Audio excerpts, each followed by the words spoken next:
Out of desperation, I just unplugged my computer from the modem and plugged it to a different port. And then I haven't had any internet problems since. Amazing. That's bananas. Okay, so it's just a port issue on the router? Maybe. I mean, I don't know if... I imagine it won't save me from our entire internet going down the way that it was before. But the part where I was just randomly disconnecting hasn't happened this week yet. So Thursday... Oh, yeah. I got there Thursday, Friday, and Saturday without any of the random blips of being disconnected during... Like, I didn't get disconnected once during Escape Simulator or Abiotic Factor. And I also haven't had any more... I'm watching a YouTube video and it just stops. Because I was also regularly having issues where I'd just be hanging at my computer drawing and then the YouTube video I'm listening to would just stop and then Discord would just start doing a spinny icon instead of being Discord. And I'm like, oh, all of my internet just stopped working again. So it's maybe a port thing or something about how it handles the ports or something about the modem.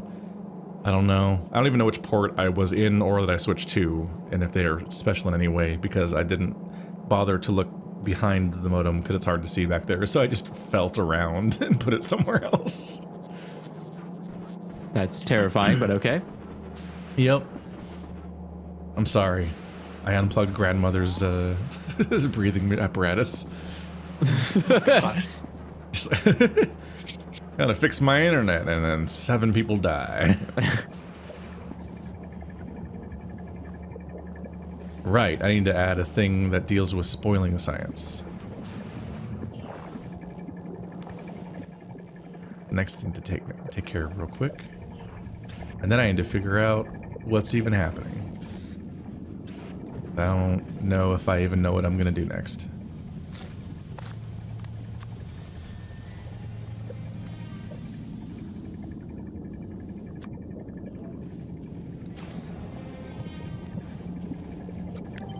Okay. I think that looks good.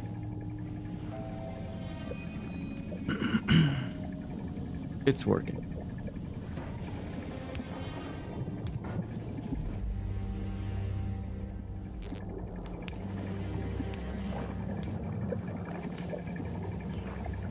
There we go. So now green science goes into a thing when it spoils.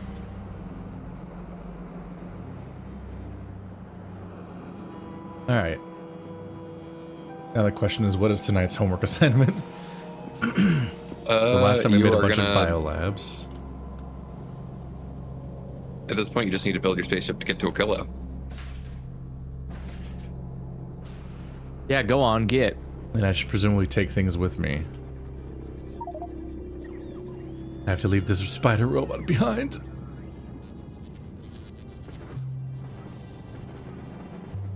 Having to make new vehicles on every planet is kind of cursed.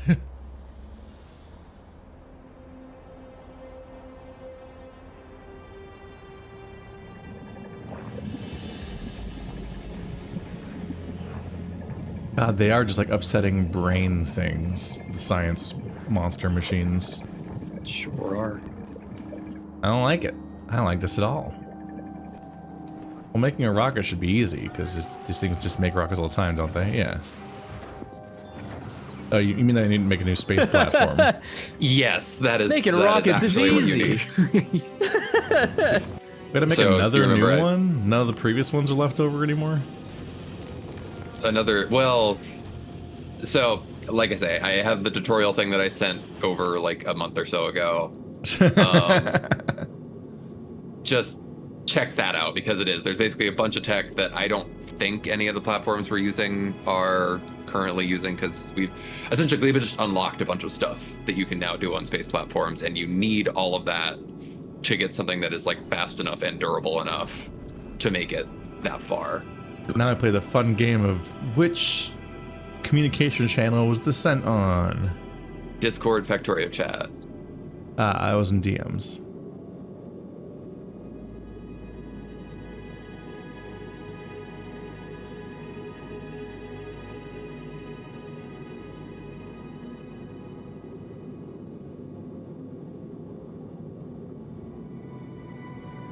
So you need to get to a kilo and haven't worked on space platforms in 6 months. Oh boy, we love that for you. Yep. greatest hits.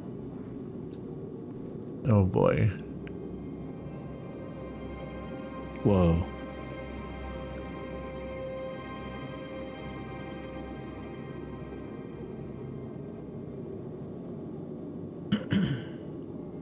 Oh, damn it.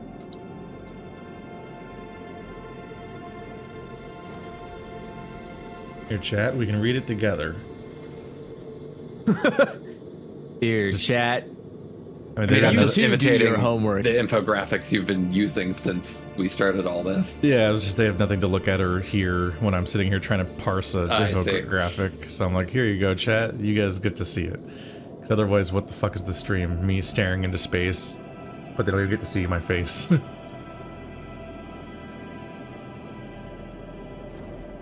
But after Gleba, you now have access to more types of materials from asteroids. Copper from metallic asteroids won't be needed just yet, but sulfur and calcite will both be quite useful with for some new options.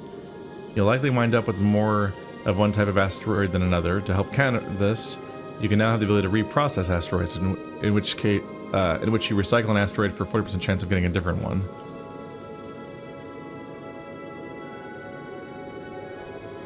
Advanced fuel production.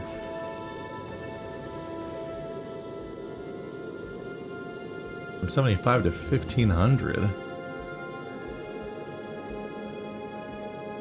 A lot of water.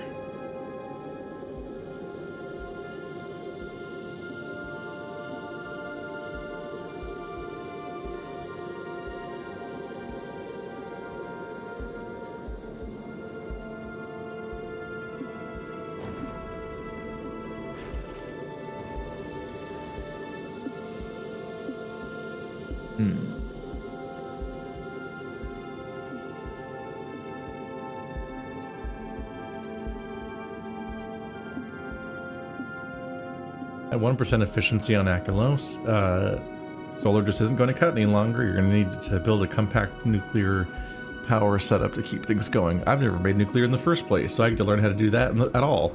Uh-oh.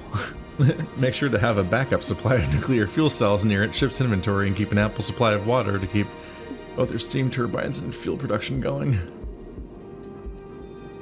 Well, that's going to be fun for you to learn. Enjoy. Big asteroids means you need to shoot them with rockets.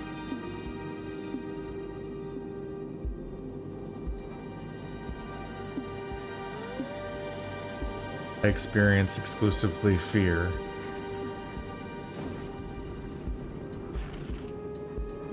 Well, stop. Rule 1.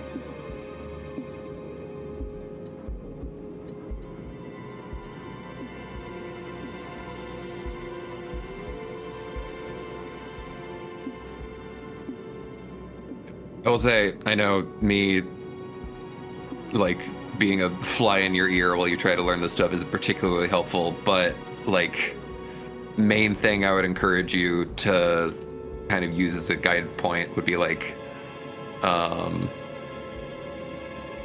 Marty made a couple of space platforms that are called General Purpose Template and New Gen Space Platform. That's, like, a pretty good approximation of, like, what the shape of this rocket should be. Of just like one long line with like a sushi belt going through it, and you just have kind of like vertically stacked stations that handle all of these different things.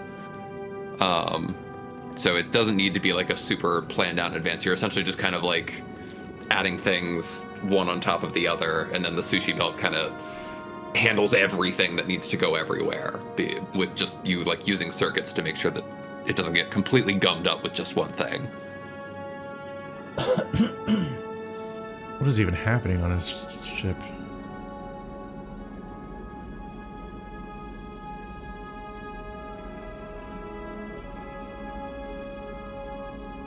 What's happening on your ship, Keith? Don't worry about other people's stuff. Yeah. I think so he was basically, trying to transport something. these are Marty's essentially, ship? well, so General Purpose Template and Next Gen Space Platform, these are just kind of like, I think he just made these for us to like copy and paste to replace like the other transport platforms that are older. This is very compact and like very, very Marty. It's very high tech. But the main thing if you just kind of, if you like look at it and just kind of notice how like, okay, all the fuel stuff is grouped at the back, then you've also got the storage, then you've got ammo production, then you've got fuel production. It's just all, every station is just stacked one on top of the other all the way up to the top. And it's like, it's not actually that complicated. And then he just kind of filled in all the gaps with solar power. So honestly, like you could probably copy and paste like certain blocks of these as like a good starting point. I feel like you're just being nice. You're calling our old ships garbage. We need a template. We need to update Marty them. made those too. So. I made the first ship. Yes, And you it did was- make See? the Garbage! rocket Mars. And it was the first ship was the Don't Bully Me Out. Gotcha. Yeah, both the Dick ships are Keith's. Yeah, I think the Red Rocket was renamed to Vulcanus Fulgora Delivery. Or was destroyed. I don't know. It's not here. Oh, we still got Red Rocket to Mars is here. Oh, it's all the way down there. I thought they were sorted by creation order. That is a wide mess of a ship. I wonder if I can just repurpose the Red Rocket to Mars. Because it's got a lot of real estate. You're gonna need more real estate, but that's like, you definitely be in the mindset of like, you know, Marty's currently got like so many like rocket ships like sending up materials. You can really spam a lot of like space platforms and just give yourself as big of a canvas as you need. Like it'll get built a lot quicker now. It took so long before to get anything sent up. That was like I say. Now we've got like literally 12 so rocket little forms. platform. It just was harming me. Server's not responding. Cool. That was incredibly fast. Okay. Alright, back to the confusing document.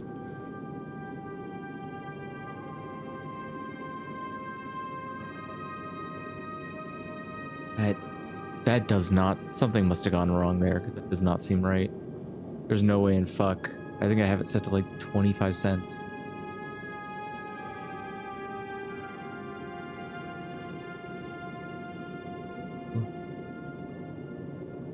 Hello? I need to set a thing that tells me what happens.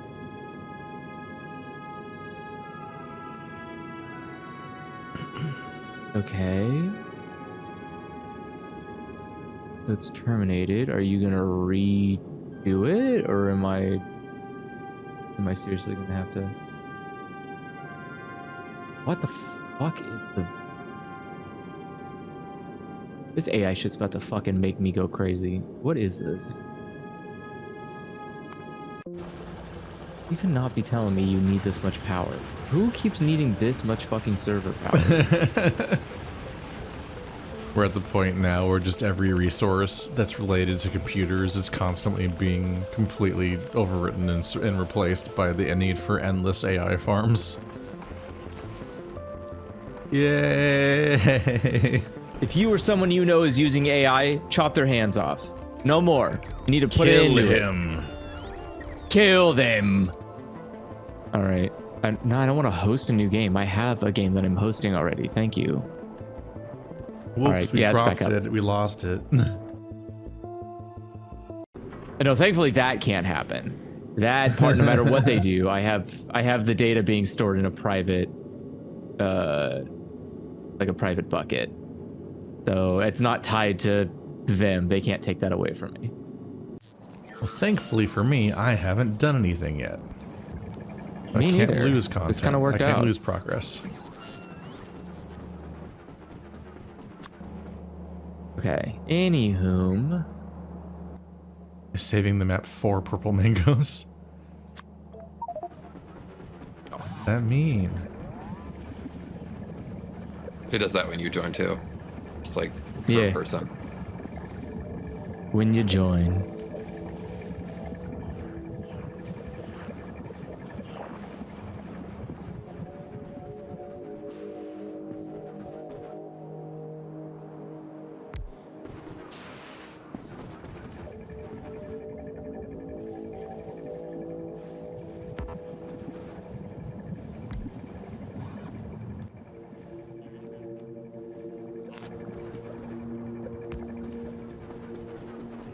All right.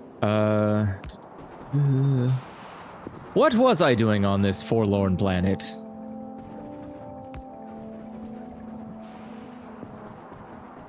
Dying. It kills me that big poles don't seem to be big enough to connect to properly distanced roboports.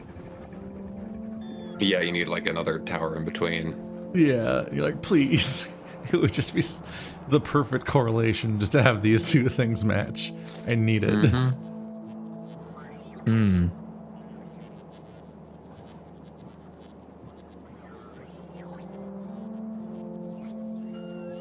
Okay, so I guess first step is to figure out how to even make it. Oh, you just add a space platform? Okay. Space.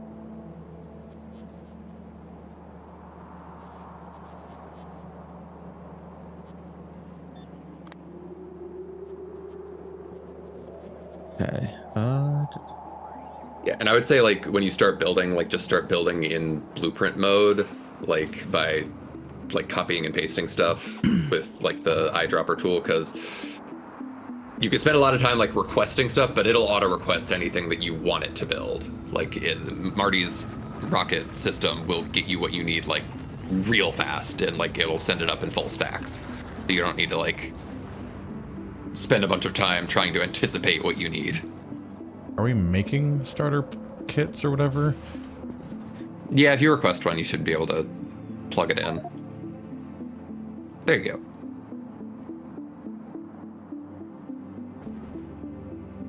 Suicide mission is right. Mass Effect 2 suicide mission specifically. Ah. There's a blueprint mode? It just, when I say that, like, if you use the eyedropper tool, or if you copy and paste a chunk from a different space platform, it'll, like, be in that invisible, like, blue mode.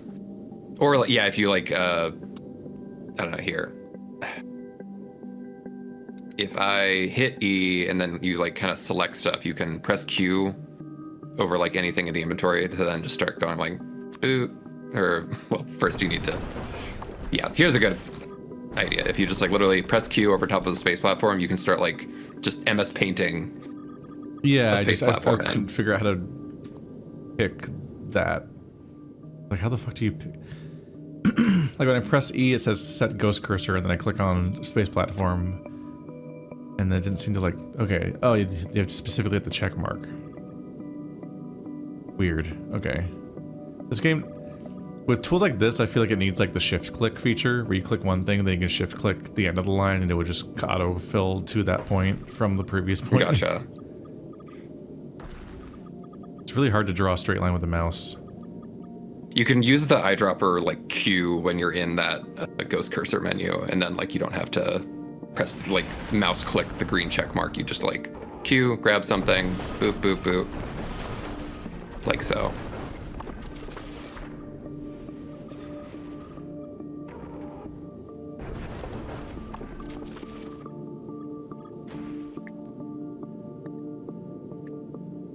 It's building my ship.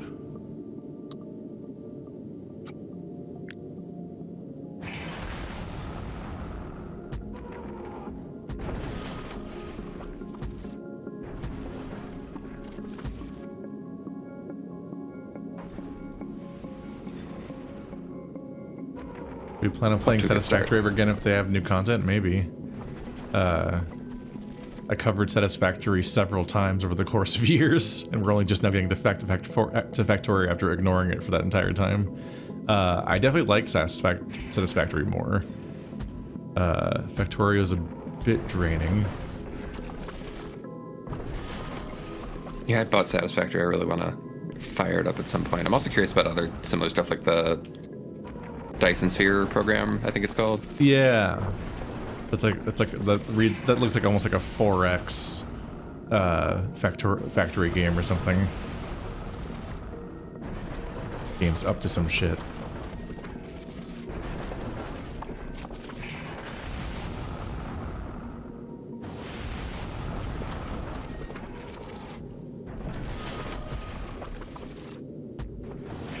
covering stuff like Satisfactory would be a little more encouraging if it just did better, which it kind of doesn't.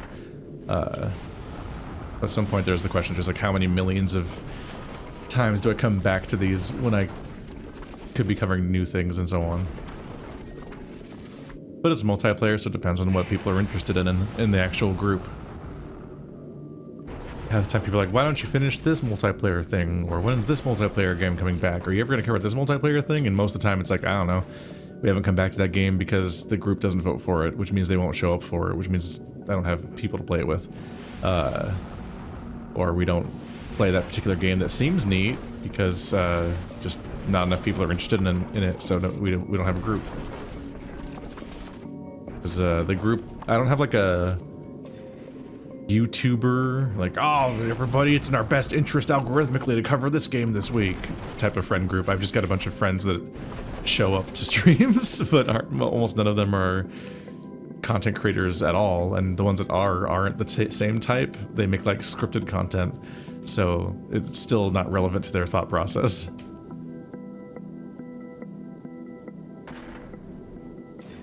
I am just happy to be here.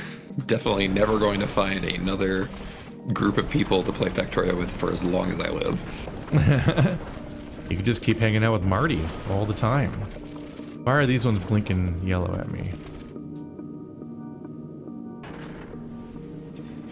Those will take care of themselves. That's basically just it. If you tried to like make a hole in the platform, that's what it thinks that is right now. Hmm. Damn, that actually filled up pretty quickly. Yeah, no, that's Marty's space rocket, like logistic stuff is next level now. Like you should get everything you need real fast.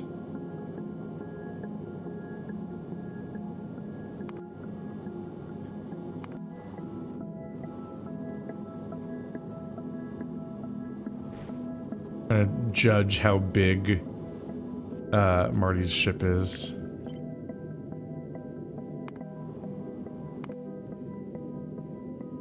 Pretty big. Damn. Yours is gonna be bigger. Fuck. Well, I guess, Yep. guess I'll just copy paste the entire ship a few more times.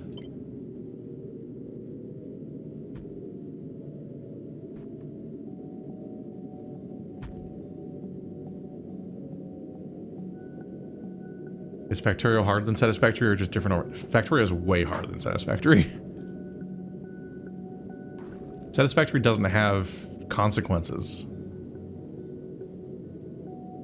Like nothing attacks you. Things that you're making don't really fail. The most consequential thing that happens in Factorio, in Satisfactory, is that your power goes out, which can be a huge pain in the ass to fix.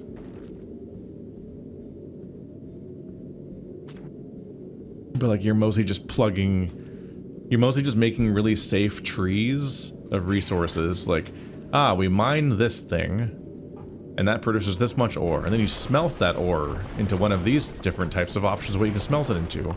Here's the exact ratio in which that happens. That will give you exactly these many plates per minute.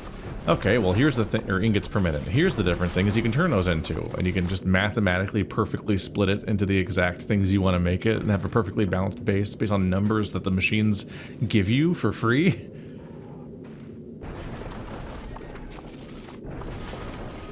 And it's just all about you just carefully planning out step by step each part of your base semi-efficiently. Meanwhile, you can just have insane... You have 3D, full access to 3D, so you can just put all of your belts over each other in a crazy spaghetti. Whereas in this one, belts are a fucking nightmare in this game. You have so little freedom, so you have to actually figure out how to do anything, and then half the time you're doing something, monsters show up to blow up your base, and I have to rebuild it and remember what was there, and there's always a million things going wrong in this game. Where you're just like, why is this entire part of our base not work? It's like, oh... because of the 75 things that go wrong. Monsters attack it, the resources go away, you run out of them, like in Age of Empires. In Satisfactory, the first mine you start mining at the beginning of the game will never run out. None of them ever do. Satisfactory has unlimited resources of every kind. It's just a game about bandwidth. Utopia. The entire game is just about bandwidth. It's just about how fast things can be extracted and how much you can get out of it. And how thin you can split your resources.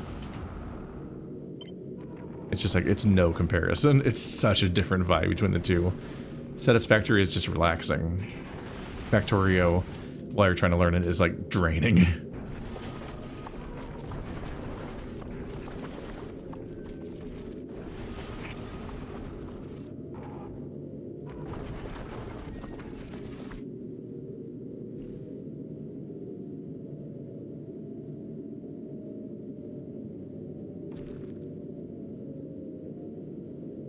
Factorio machines also give you those numbers. Yeah, but you have to then deal with so many intermediaries, yeah. Every belt operates differently. The arms operate differently. You have arms. In Satisfactory, you plug the conveyors into the directly into the machines. Yeah, it just turns into how fast the conveyors can move objects rather than how fast the arms can move the objects in.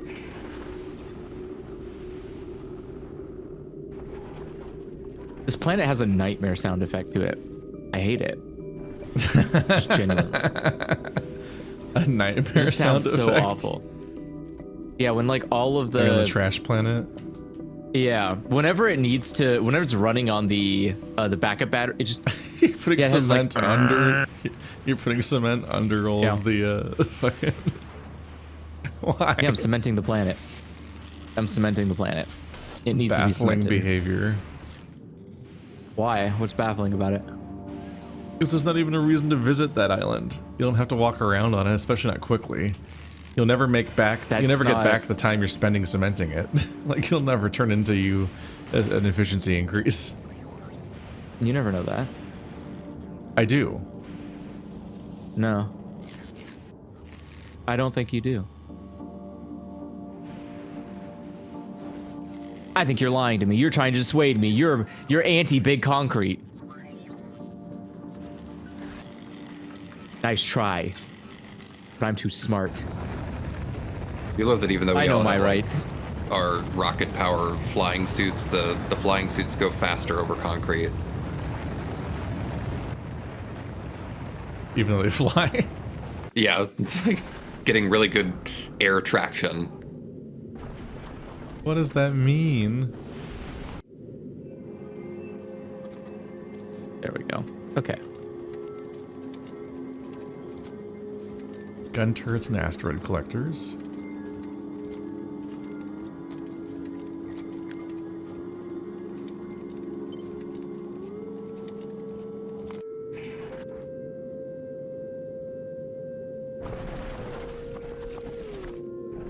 Oh yeah, the big pipes. Oh.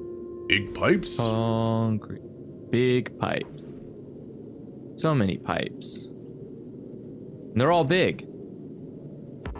Why does this keep happening?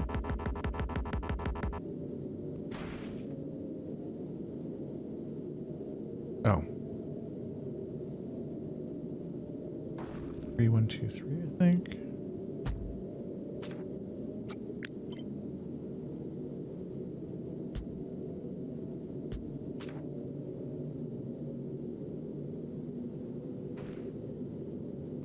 There we go.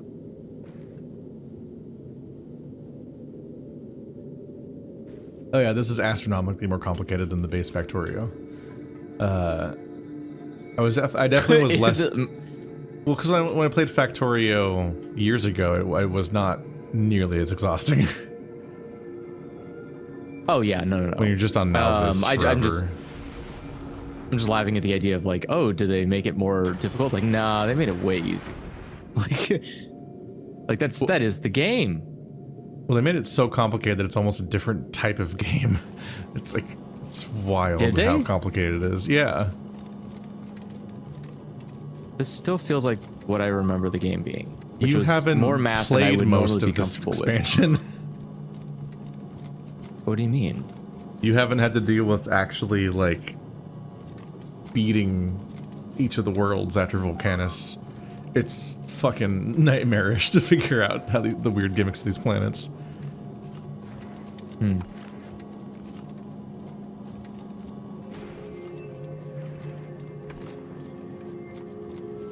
Oh, Rocket all the bots have turrets. dispersed. Ah, Why?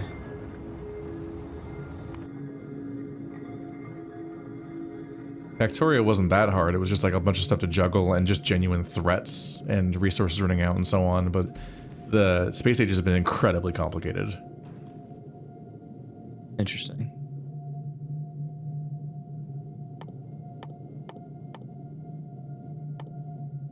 So far, I've just really liked the part where I lay concrete down.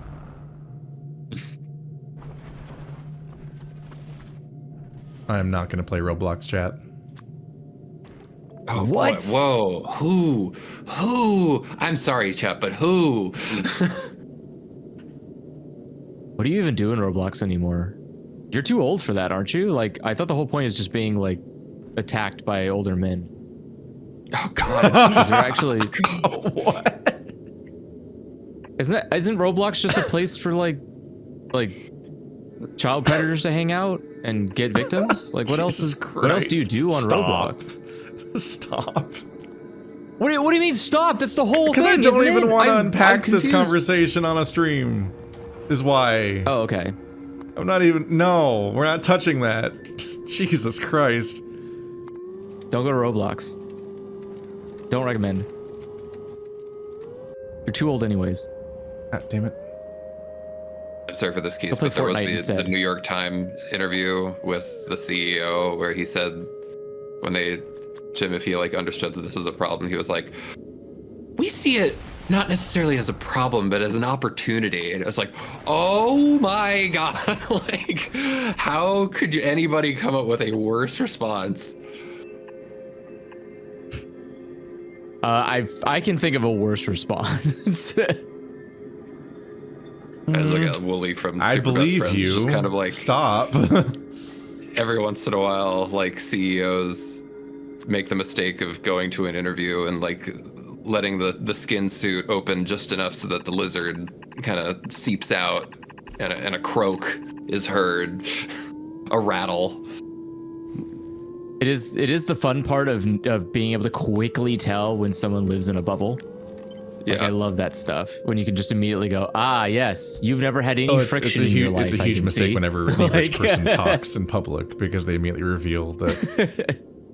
Like, the cute version is like, how much could it cost, Michael? $10? But Yeah. it's actually like human Yeah. rights violations. They're very much, but they're also very much people that don't know anything either, which is the fascinating part, where they're both completely out of touch with society, it's but remarkable know there was nothing.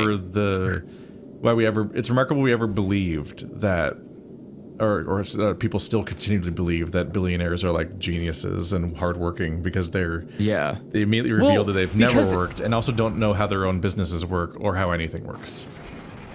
Well, that's the thing, is like genuinely the thought of that is correlated to what most billionaires are tied to, which is some kind of tech related thing. And the average person is so self-inflictedly stupid when it comes to technology. They just have no fucking idea what's being said to them, so they can't easily discern. Like, if all of these fascinatingly rich geniuses were in a field that anyone had a comprehension over on the general public side, this would just not be a problem. Like, no one would buy this shit for a second. It's just, it's infuriating. This is like, that's why like every genius you've ever met is usually in some kind of sector you would never even bother, like finance or technology. And you're like, no, it's too complicated. I don't want to know whether or not this guy's legit.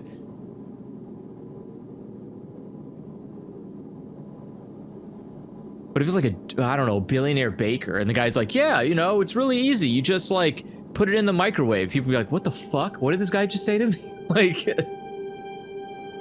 no one bakes with a microwave. What the hell? Uh-oh, I'm out of concrete.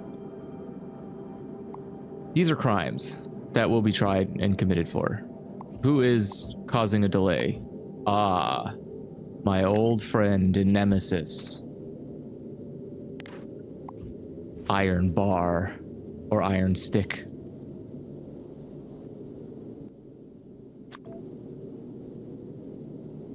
Not use.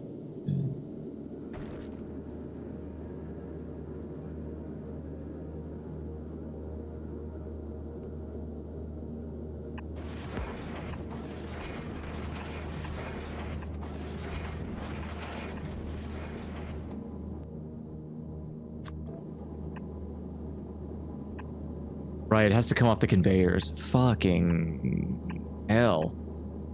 Okay, and I think I'm doing it the wrong way because I'm having the bots drag it over to... There it is. Stop there working back you at are. the base. Did stop building. I suspect that we're not making enough space platform. I probably ate up our entire stores. It's setting some up now, so it's probably having to make it from scratch now.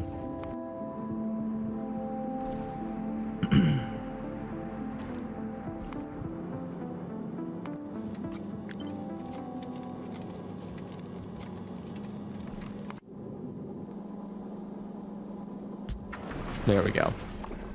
Can't do that either, Unlimited damn it. concrete.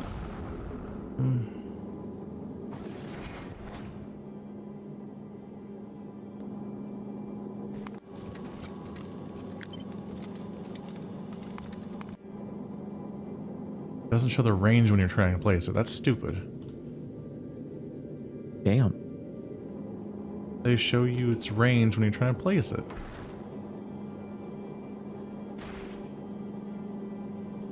Because don't you have the wiki open? That's not helpful.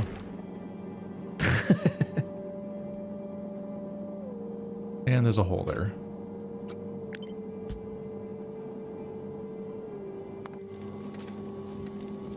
Whatever. Fuck.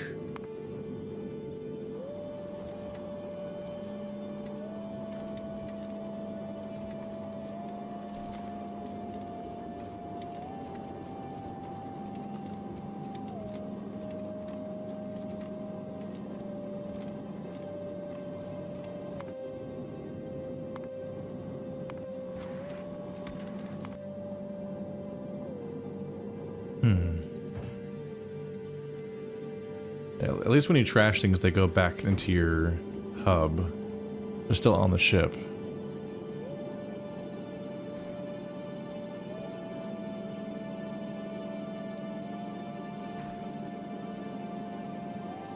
Okay, so now it's time to go back to Nauvis.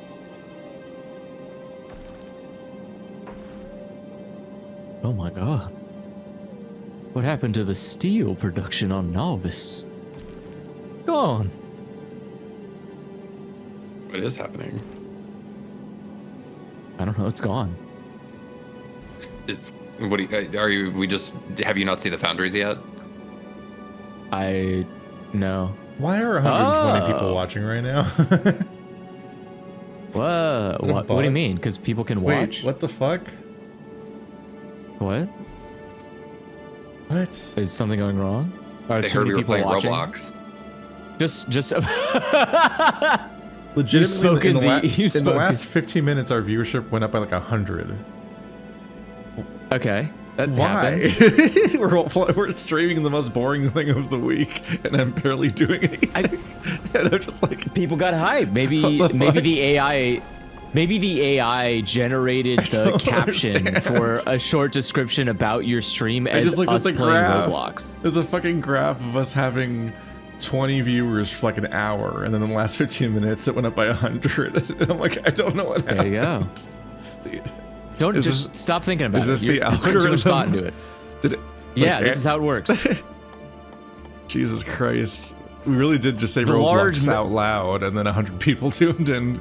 The algorithm just immediately picked it up. I don't understand. Start keyword matching. I just don't understand at all what happened. Jesus Christ. How the fuck do I optimize a front line of rockets and turrets while also that's where the resources are extracted on the same part of the ship? I hate that. That seems like a nightmare. Oh no. No, you gotta be shitting me. There's no way. You've done this twice. It's the thumbnail. That doesn't normally. Thumbnails don't normally work either. When I get some clicks, people don't like normally stick around and watch because of a dumb thumbnail. Because they click on the That's thumbnail and they're like, oh, it's crazy. the boring What factory the- game, and then they stop watching.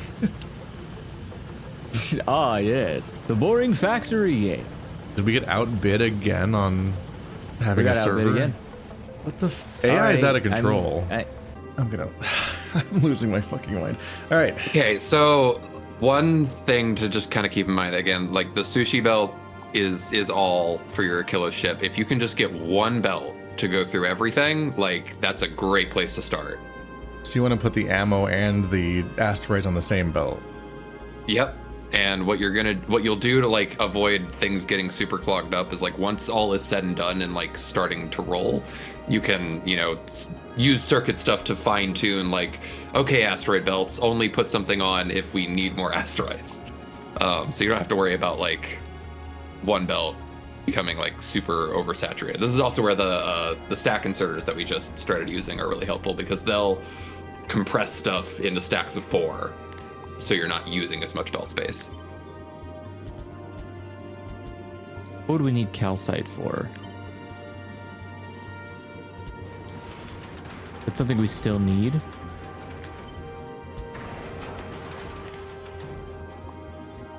Okay, apparently we do, but we also have a lot of it. Yo, is this going in? Where the fuck is this calcite going on Nalvis? What the hell's going on?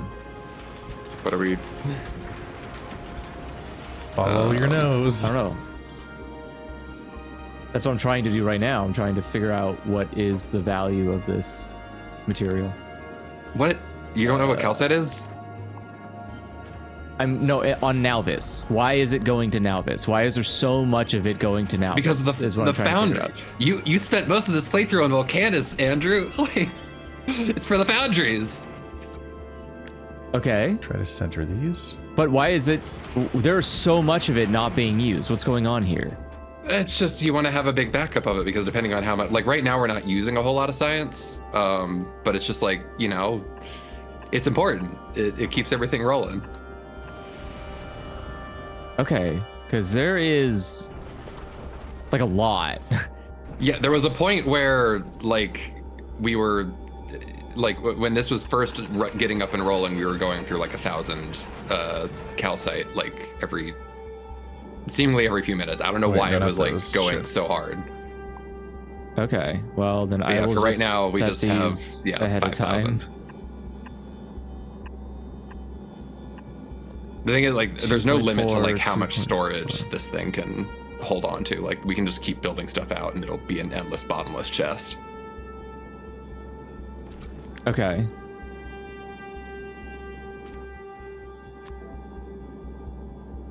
I'm just trying to understand because I see a lot of it, and I'm like, what the fuck are we doing with it here?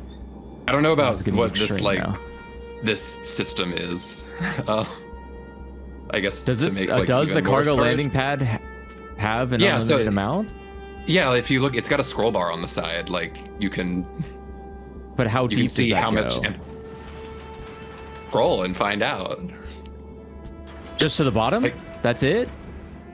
Well, if you want more, like you can see all these like structures that are added onto the space platform. Like you can literally just like more like this, and it'll expand it even further. Wait, hold on. How much of those can you do? Infinite. Like it's literally Infinite? That's it. Well, because you can only have one space platform on a planet, or one cargo landing pad. Then what the fuck? What the hell What do are we you- doing? All right. What do you mean? What are you confused about right now? Why is there? Why do we not have a literal fucking massive chunk of this surface level just turned into that? This cargo bay should be fucking almost impossible to fill. Andrew, once again, open it up. See how much of it is empty right now. You're thinking I can like fill an AI that. bro I can is what fill you're that up. doing. I can fill it up right now with all of these What if boxes the that are data sitting center outside. stretched across the entire? Why do we have these natural parks when we could have data centers there?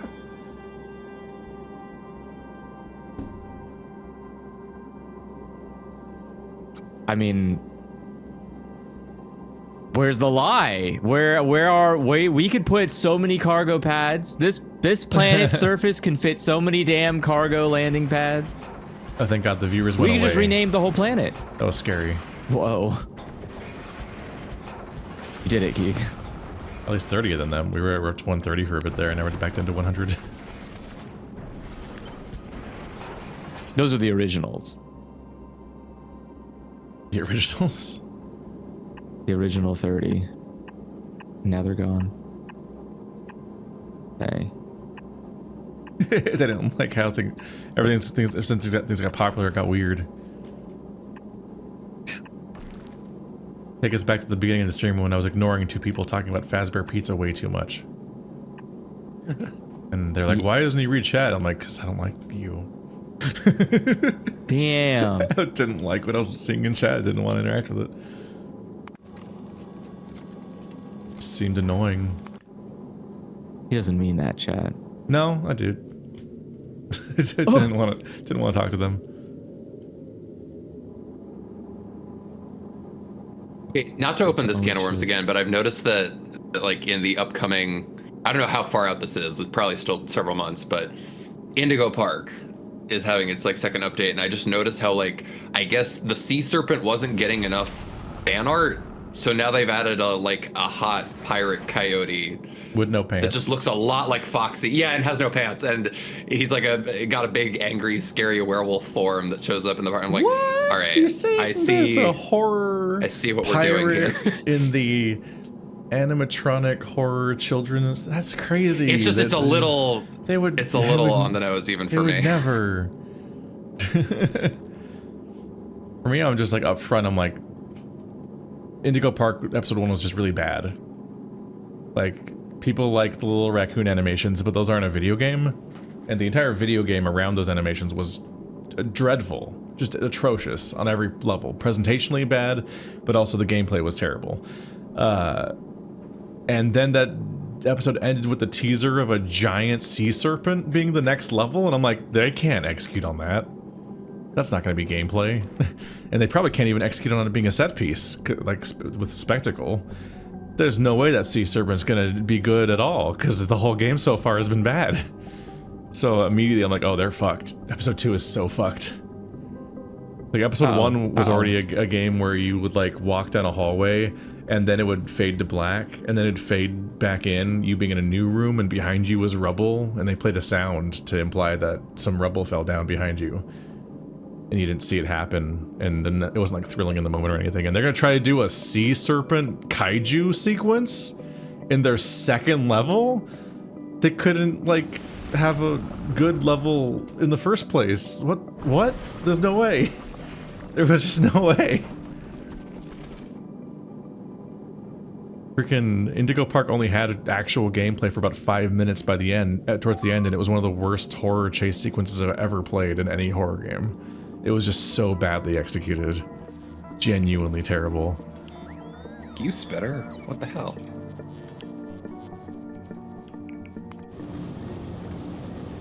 Spidertron is on the way. What's For wrong? a delivery. There's just a single spitter that's like tearing up part of the tracks. Of us. Kill him.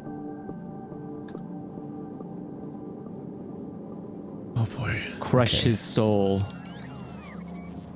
So a fun issue is that I don't know how to do nuclear. So let's try looking at these nuclear things. What if I simply copy-pasted nuclear from the planet onto the ship with no alterations?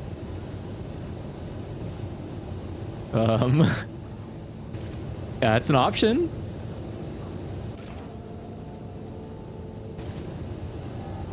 So this thing is consuming your uranium fuel cells to the nuclear reactor.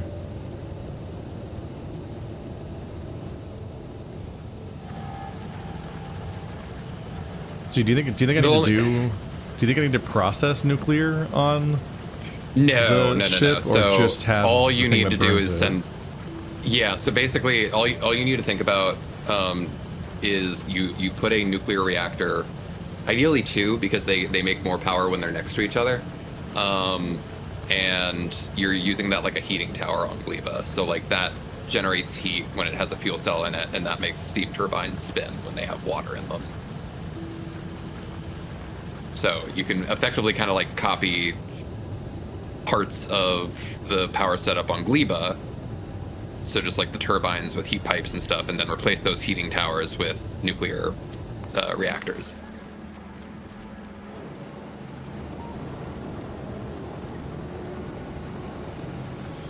I only say like Gleba because the ones on Nauvis are like, you know, those are Andrew's like, this is powering our entire factory and their powerhouses meant to keep so much shit going at once. These reactors are never going to like fire on all cylinders. You just need to make sure that they like, that they never stop entirely. Or we'll die. Yeah. Can you use a heating tower on asteroids? It would be very expensive. But there are infinite asteroids. Not quite Says you. enough carbon to power a heating tower. Now that I'm looking at Gleba, it really looks like this arm trying to deposit powder right next to the nuclear towers never actually gets to do it. Oh, it's getting to do it now. Look at him, he's doing it. Maybe it was just backed up. It's one of those cases where you have an arm that's just holding resources over the belt forever because there's never space for it, because there's an endless supply of resources from the other arms upstream. Like if you put enough arms trying to deposit stuff in one sequence, then eventually the ones upstream are putting so much down that the later ones never have a space. Right.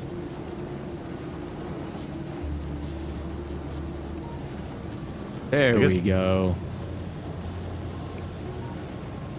The beginning of a cargo bay data center begins.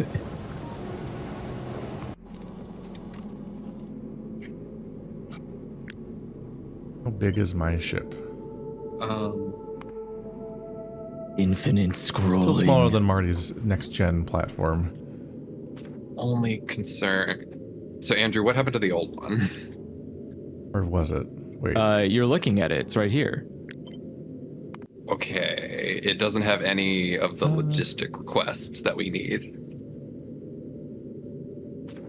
It's kind of wider. Oh, those. Hold on.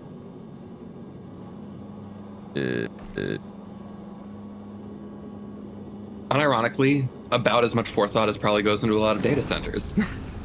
What happened to our drinking water? Oh, we didn't think about that part.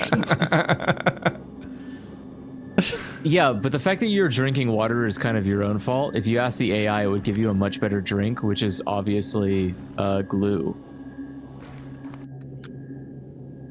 Oh boy. That's all of our interplanetary science, Andrew. Like, I don't think that he tore it all down and he didn't even know what it was for.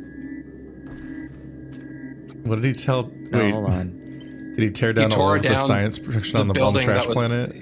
Yeah, the thing that was like getting all the calcite and all the science. The purpose of the entire planet. That was the whole thing I built in the first place. That was my only job. That was my entire. We do have a whole lot more storage not getting used. That was the mission I worked on for dozens of hours.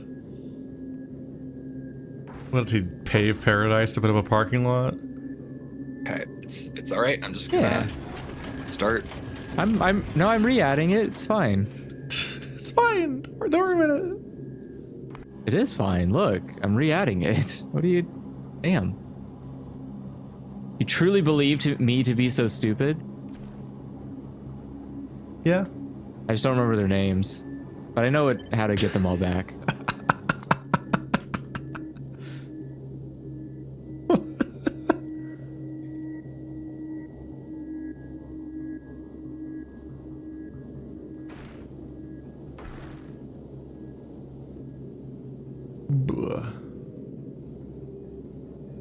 It's so weird trying to construct a space platform from scratch.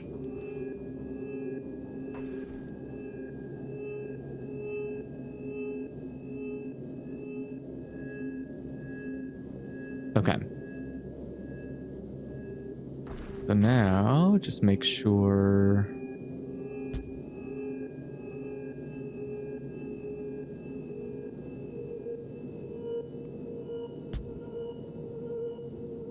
Good. So you're taking off. You'll go to Nalvis. You need to grab and expend. Okay. Cool. So let's just make sure that works. Where are you, stupid Galiba fuck? There you are. Where are you going right now? Okay. All right. Return back. You all right? Where is? No. I'm trying to make sure everything's working. Nalvis, unload. Do you even have? Oh my god, you do. Okay. That's fine. All right, everything else should be okay. We'll see when this guy arrives. Sure. You can check, yeah. Damn, he complicated this. Where are you copying these lists from? Because I think this should mostly work, but this isn't. These aren't the requests that were on the old platform. I think you're taking stuff from the rocket ships. Is that correct? Oh. Okay, yeah. Might be, yeah. Just the thing to understand is the lists that are on the rocket ships are the things that the rocket ships need. The thing that was on the space platform was the thing that the planet needs. Yeah, that's what we need, is what the rockets are getting. You're getting a little... Everything. The rockets don't Whatever need as much as the planet needs, is the problem. No, it doesn't need green science. Or at least it doesn't need lime green science. Yeah, I meant the agriculture, yeah. That.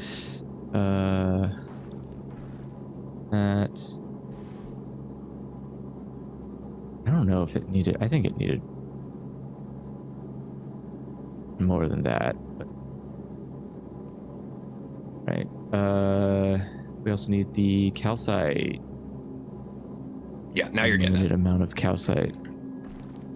It always throws me that, like, for some those- reason, YouTube has a top nasty chat and a mobs. live chat option for seeing who's in chat. And as far as I can tell, they're always identical 99% of the time.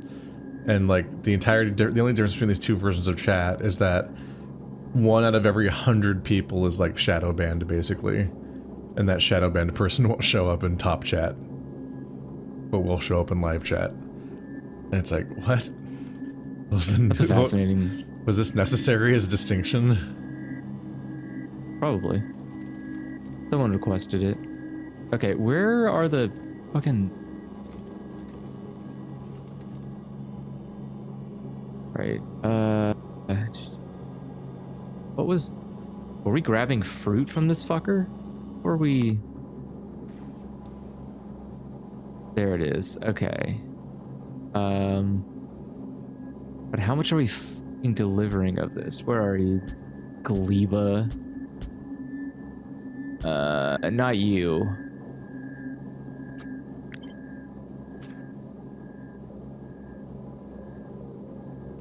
When would there ever be...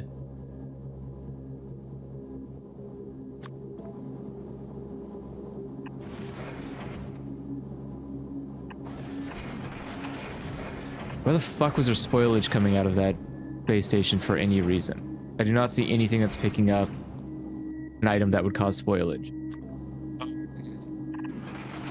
Who was transporting spoilage, like spoilable goods? What the fuck's going on here? Gleba would be transporting green science, which can spoil, and that's just we need to have like both. Oh, green science can spoil. Okay, that makes Yes. more sense. All right, I did not know that. Okay, so never mind. All right, and then let's see.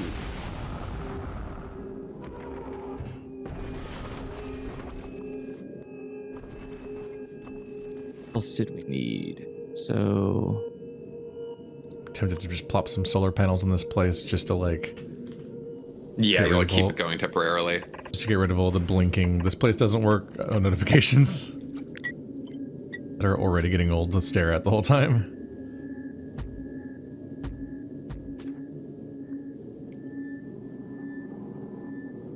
we probably do One need day the it'll green finish building the space platform. belts. It's maybe one more shipment will make it.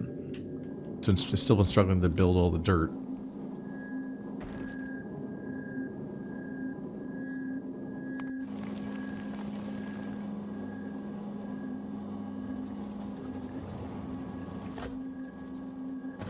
Did Marty ever solve the clogs forever? clogs. The way that the asteroid crushers would just like die. Yeah, he should have, at least like on the general purpose template, next gen play. I mean, like none of our rockets, I think, are having that problem, so. I had that whole messy thing where I had two arms pointing back and forth between two of them. Right. To try to shuffle them up so they wouldn't die. Yeah, you're gonna figure out a like permanent solution to all that with this space platform, but Kind of looks like he doesn't do anything about it. So let's work this out mentally, because it's just like statistically they're going to return, yeah, carbonic asteroid chunks. So he's got some kind of, let's see, is there anything? Okay, got it. So what he does, and this is a smart solution. If you look at these like splitters, so it's basically like the blue is just taking out whatever comes out, and if it is an asteroid, then it just gets filtered and sent back up to the top. Oh, he just has it looping. Yeah. So it's like you don't need to have like the arms filtering anything because the belts are filtering.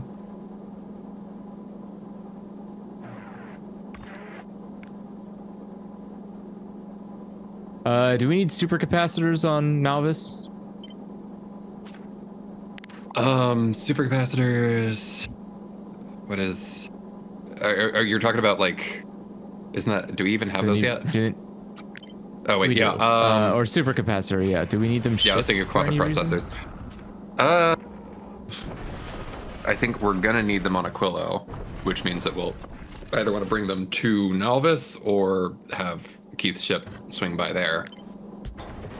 Okay, I can have them brought over here. Yeah. I don't know how many you need, so I'm just gonna say 500. Okay. Yeah, that might actually be the correct amount. If you want to be like an absolute like co-op genius right now, Andrew, like setting up reliable logistics to Nalvis of like the things that Aquilo is gonna need would save Keith a lot of trouble. Okay. Because it's give me a basically shopping like list. I'll get that set up. Got it. So basically just think about like when you're on Vulcanus, it's got a couple of like unique resources that you're only making there. So that being like tungsten carbide and tungsten plates. So those two things we need to be shipping over to Nalvis, and I think we already have some of those, but no tungsten carbide. We also need holmium plates, superconductors, and supercapacitors from Volgora. So that's basically like all of those three things. Like, yeah, if you look at the... So superconductors, supercapacitors, and what else? Oh. Server's not responding. Ass kidding me. There's no way, dude. They're really mad. What is this? How the fuck We require are we... additional AI this Sunday evening. Can you sneak into heaven? Colonel, They always I've draw got the heaven with a codes. fence around. they always hear me out. They always draw heaven with gates, right? They always call it like the pearly gates or whatever. Gates are meant to be like to protect things, which means that there's an implication that there's a problem with people getting in when they're not supposed to. So what the fuck? How do you break into heaven? What the hell? Where's Ocean's heaven? That's what I'm trying to say. I need to see them break. Is that I need to Dante's see them break into Paradiso? heaven. Ocean's Heaven.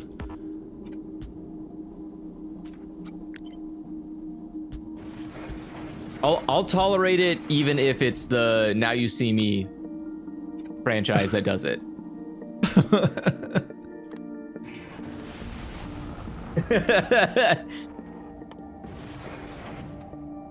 Fuck are we talking The eye told us that God is the one who has been creating all the drugs in the world, so it's up to us to steal heaven away from God. I have no idea what the actual point of most stuff going on in those movies are. It always acts like there's some kind of moral compass, but it kind of just feels like they just make up the really shittiest person they know, and then just like do a magic show on them. and that somehow ruins their life. And then that's supposed to change the world in some way, but it also feels weird because it's like a secret society of magic lovers is telling you how to ruin corporations. And I'm like, that's kind of weird. What is happening? The newest one invented a whole fake Nazi plot and just didn't do anything with it. What do you mean didn't do anything with it? It just didn't have any relevance. Like the main. There's like that's funny. Anyway. Yeah, they literally were just like, it's like, oh, the Nazis hated magic, and I was like, did they? It was like some whole thing about like the Nazis and magic, and then that was a huge plot point of figuring out what the next step of the storyline was going to be, and then we just never mentioned it again. All right, well, like, I think it just was had no there relevance then for the part where you said it was a huge plot point for the next thing. That's probably why it was in the movie. No, but I mean, it's like it's a huge plot point in that literally the main villain we're facing up against is a Nazi essentially, and that just isn't a thing. Like that's not true. What? Like that's that the is plot that of the they movie just, is this, but that's not true. No, they just. How am I supposed to parse anything you're saying to me? I'm saying that they literally go over this thing about this person is related to the Nazis and the Nazis hate magic and that's why this is happening to us. But like, that person's not related to Nazis. The Nazis hate magic. I don't know where it came from, but you know what I bet it was? I bet they did a really shitty trick where they're like, haha, look, we made your enemy disappear, and then Hitler hit something and the paper fell down. He's like, magic, bad. What are you talking And that was about? it. Then he banned magic, and it never came back. I don't know. Talking about the Now You See Me movies, which nobody has seen. Even though there's 3 of them, nobody watches these movies. I've seen the first one, and I immediately forgot everything about it. Yeah, because that's how they're written. They're written with the intent that you'll just forget about them. Like, I don't know. Just matter-of-factly saying insane sentences. That's not an insane. Watch It's a the heist single of the one century. of them. You actually can't remember the movies. It's impossible. They're written that way on purpose, so they can Tell me incept what ideas in you. Just tell me what Just the like fucking how the plot of movies the movie themselves are vaguely heists. The movie itself is a heist. It's just incepting in you the idea to do this specific thing on the stock market tomorrow, and it's gonna make the creators billions. I'm not gonna deny. Now you 3 me is just 4D, like, it's insider trading.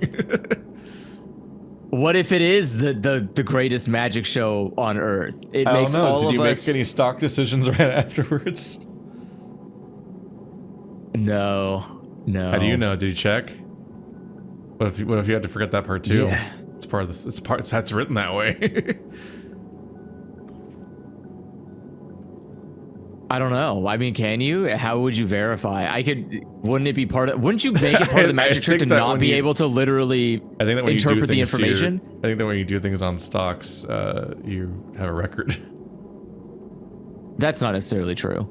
I can do a shell company, and then make that shell company tied to a dead person. So they also and then that incepted you to trick yourself for indefinitely. Yeah. Damn. Why that's not? a good movie. I mean, at this point.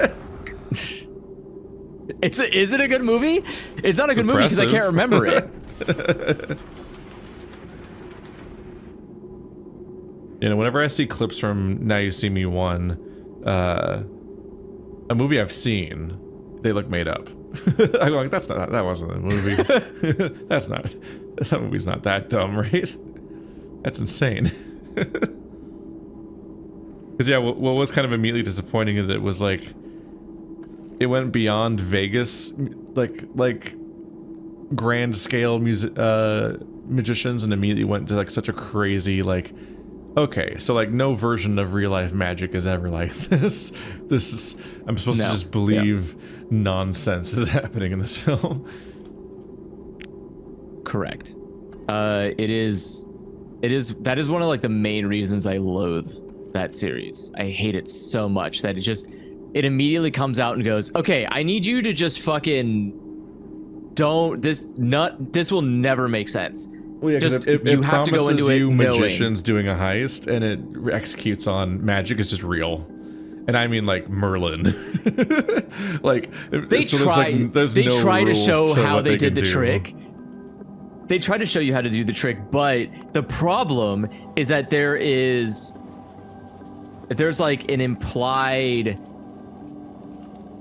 sense of you understanding how the trick works in the moment without them explaining those aspects. Like big stuff where it's like, yeah, how did they do that? They'll explain that. But the shit that's like, oh, how did you get from point A to point B? Your brain goes, there's obviously a trapdoor.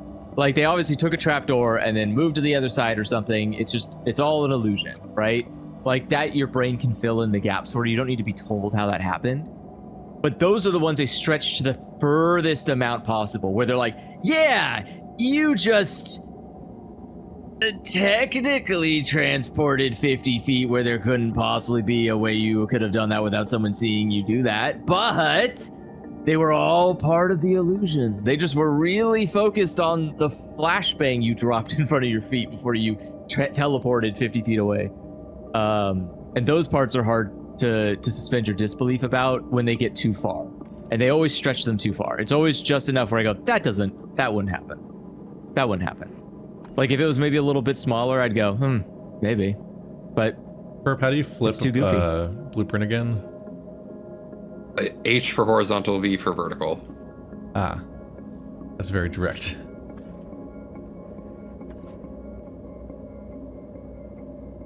Fuck, what else do we need? We need, we still need green belts here.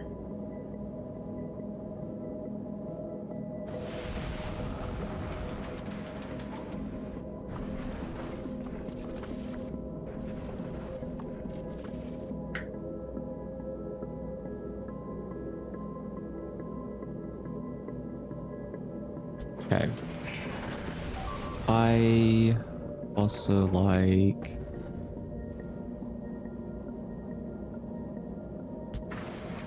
Shit.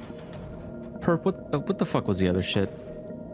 Sorry, are we... The other things that Keith will need in order to be successful. Okay, so if you, the thing we were saying right as the server went down, if you press E when you're in map mode and you have the ghost cursor, like, they're kind of nicely grouped up at the end of individual rows. So it's the tungsten carbide and tungsten plates from Vulcanus, the holmium plate, the superconductor. Okay. Sorry, where are you saying to look for this? If you like press M to go into map mode and then you press E for like the ghost cursor menu, it's just a way to look at all the items in the game, and then you look at intermediate products. They're all under intermediate sorry, products. I thought. Gotcha. Okay, intermediate. All right. So then, looking at them now. Okay. So what do we need? We need tungsten carbide and tungsten plates from Vulcanus. Gotcha. And we need holmium plates and superconductors and supercapacitors from Fulgora. Okay. And then from Gleba, I think we just need carbon fiber. Yeah. Fuck is carbon? Carbon fiber. It looks like a little roll of mash. Roll of gray Okay. toilet paper. Okay. All right. So these are all things that should be getting made on the individual planets. If you just like go to each of the delivery spaceships and like make sure to add a request so that those are, like right now Gleba delivery is not getting any carbon fiber. Yeah, it's not grabbing mesh. Okay. That makes sense. Gotcha. So then Entities are being destroyed. Don't worry about them. They do that all the time. Yeah. So those requests that you've set up actually already look good. So yeah, if we just get those added to the space platforms, then What if the Okay. whole Take wall care of it. explodes? just then we need to follow through on making sure that it's actually getting made quickly enough to make it. What can I see here? Oh, this. That one square loaded. Oh, it's gone. All right. So then, Fulgora delivery. What are you doing? Are you bringing up any mesh? You are not. Bring me some mesh. Bugs. Oh, that's a bug. How do I get there? It has to be I stopped. had just set up. It's destroying I got it. things. I got it. You just focus on your thing. I have the Spidertron getting loaded up on rockets, and it will go over and take care of it for us because that's what we can do now.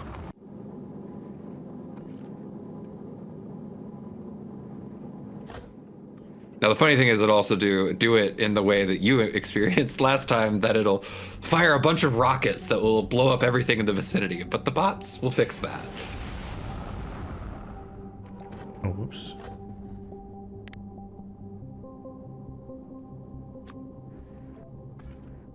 Yeah, it just literally destroys all of them.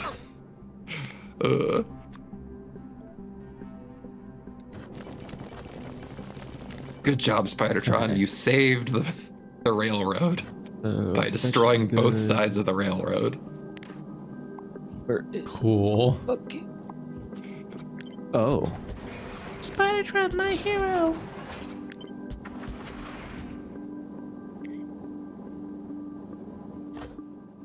Since we're in construction bot network coverage, like the bots will just very slowly. Yeah, they're on their way. All these arms are backwards. Good job, me.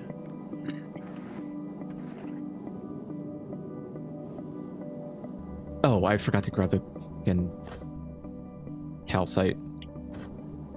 One thing I will pause you on Okay. really quickly. You can probably just do regular advanced or regular metal asteroid crushing because copper actually isn't needed until we get like end game weaponry.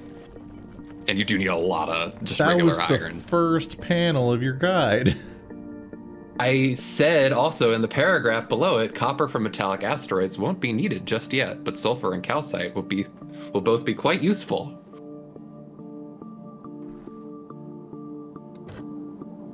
Gotta read the fine print, Keith. You fool.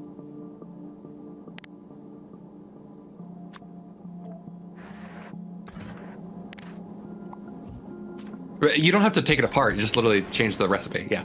Yeah, but it's faster to just copy paste one Okay, of them. got it. And I can never remember the other way of copy pasting, and every time I ask, people give me the wrong answer. The like copy pasting recipe thing, like no one intuitively is able to answer on the spot, so it's easier just to delete the building and copy paste the one that has the recipe in it. Mm-hmm. Because that's Control C, the correct type of copying. Whatever the fuck they map the other thing to be.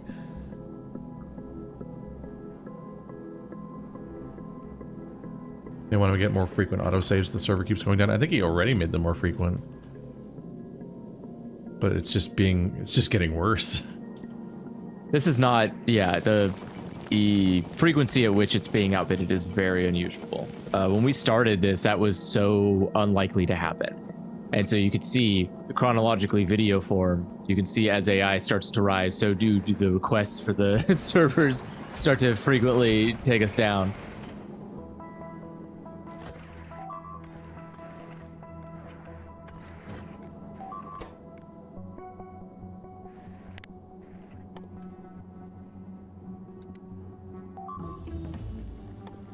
Should be good. In the stream, and there's artillery cannons firing. What are those for? I don't know. I don't know I don't know when or what you could be talking about. Oh, great. We don't even have turret coverage out there.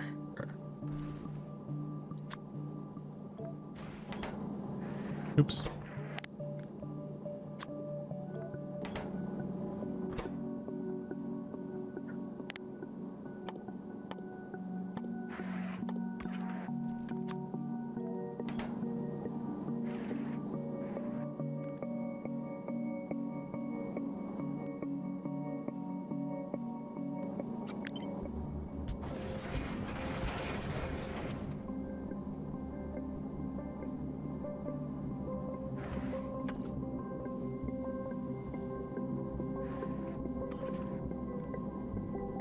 Okay, that's a reasonable amount of splitting.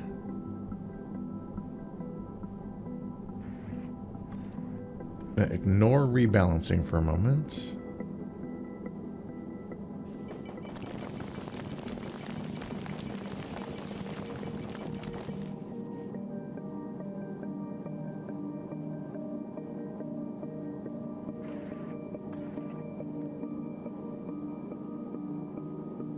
Asteroid rebalancing would probably have to happen on the inside of the belt.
Oh.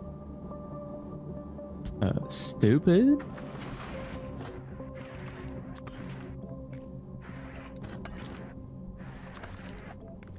I don't know why I did that. Galiba.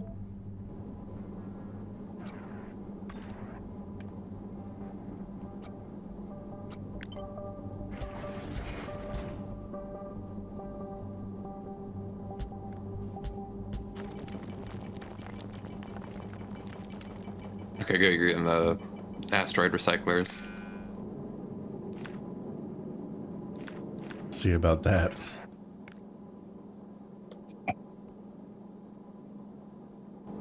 The asteroid recycling is actually pretty simple. Like, it's basically you're just gonna, like, give each of those a circuit condition that, yeah, is looking at that. Because when you get out to a quo, like, almost all you're getting is ice. And so you'll, like, tell the ice recycler, like, hey, turn this into some other shit, please, because we've got too much ice. And that just kind of idly goes in the background.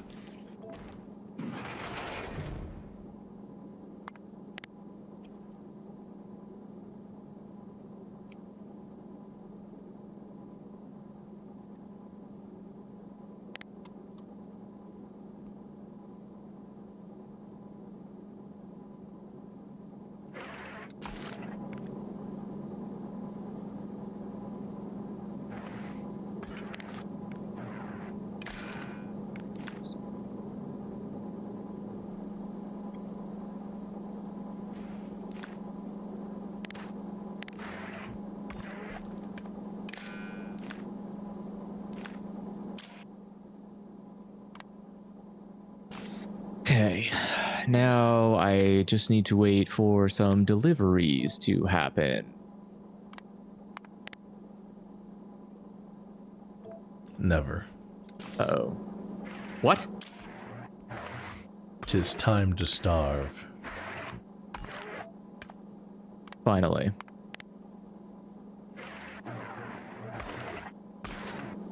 Yeah, I'm gonna be honest, like, the solution that you just came up with, Andrew, is something I should be doing in my own file, because I don't know why I never thought about, like, wait, I don't need to... I have my Achilles ship going through, like, all 4 planets, and it's like, oh, it could just... You could stop at 5 or 10 stores, or you could go to just 1. Those fucking tapes. Honey, you got a big thing storm coming. Yeah. She's like this little dance, hop, skip, snap. I love the poses. They're so powerful. It's just so strange.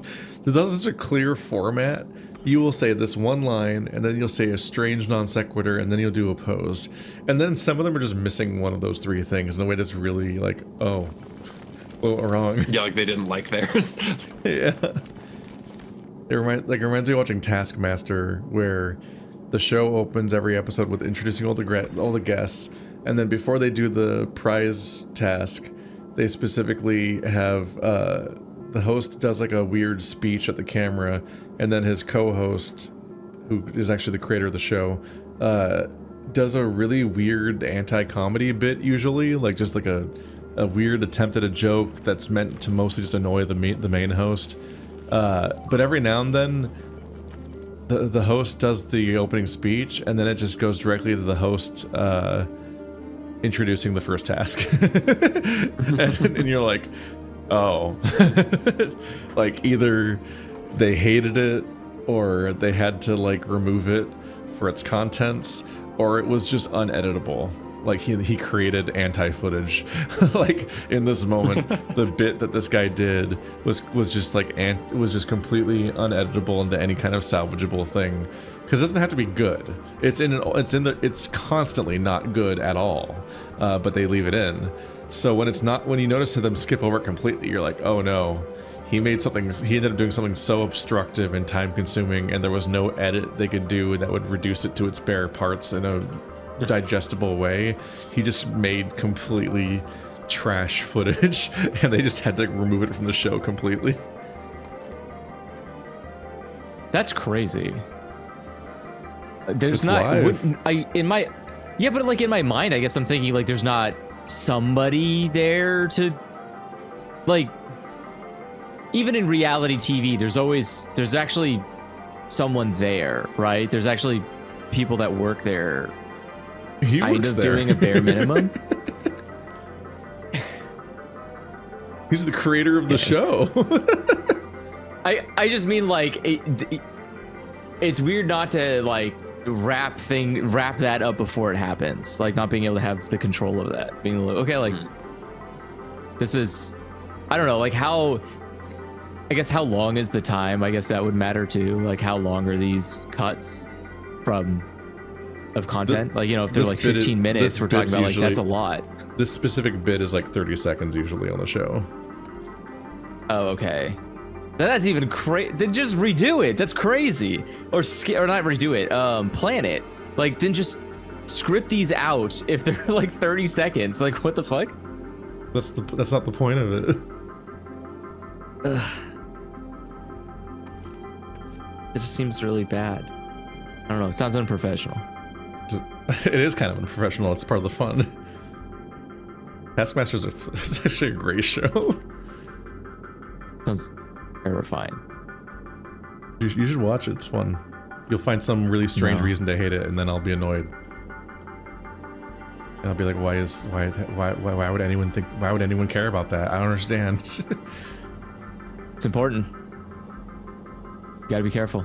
There are a lot of things that are important in the world. Do you just turn ice into water in space, or do anything else with ice? Ice is just water, yeah, you melt it. I always say water used to just be used for fuel, but you're also going to use it for explosives to make rockets.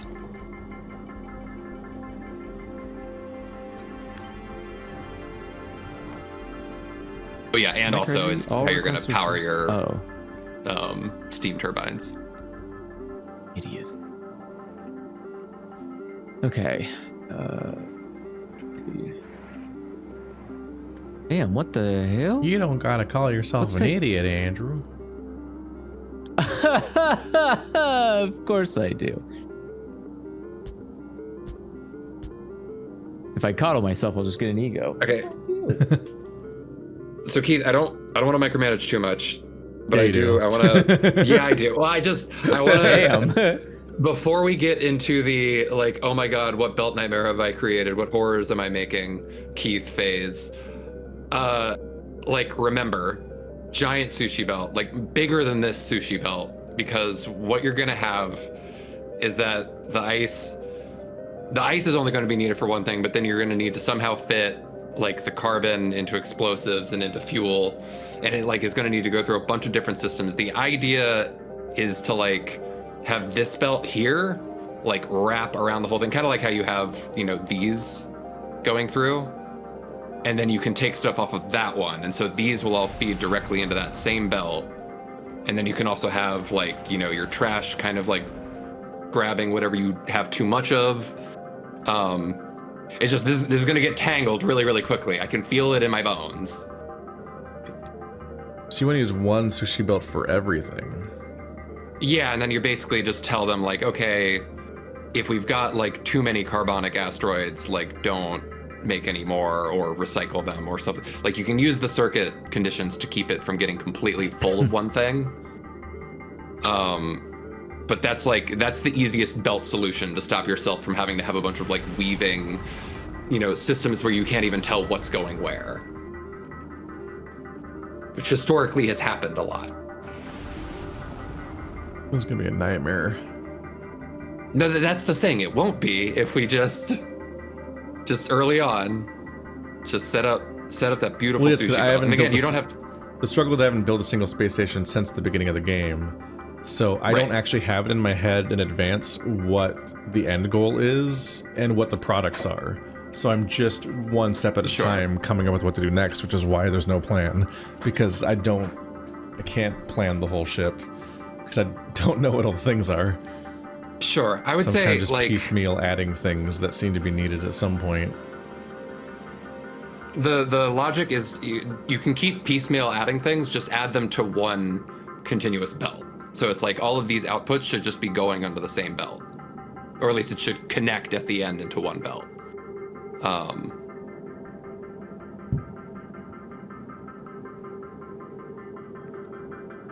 I'd say one really simple thing. We'll like really quickly cut and paste this part and just move it like we're gonna center it. So you do this, and then we'll start.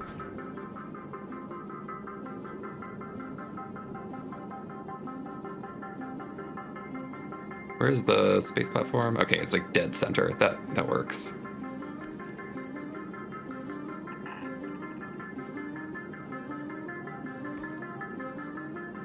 So it'll send up more of those belts, but so yeah, think about it like in this sort of framework to start with. And so like the asteroids can be on that belt, the crushed components of the asteroid can also be on that belt. And then just like have the, you know, ice crushers just picking up from that belt from somewhere.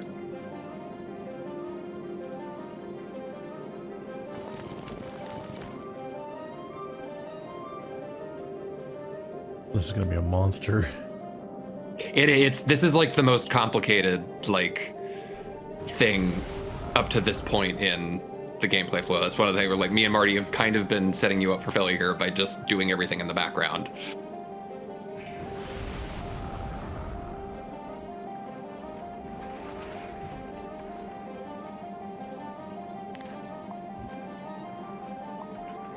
Say another thing to kind of like prep you for how this works in the long run is like if we take some of these arms and have them like leading out into space.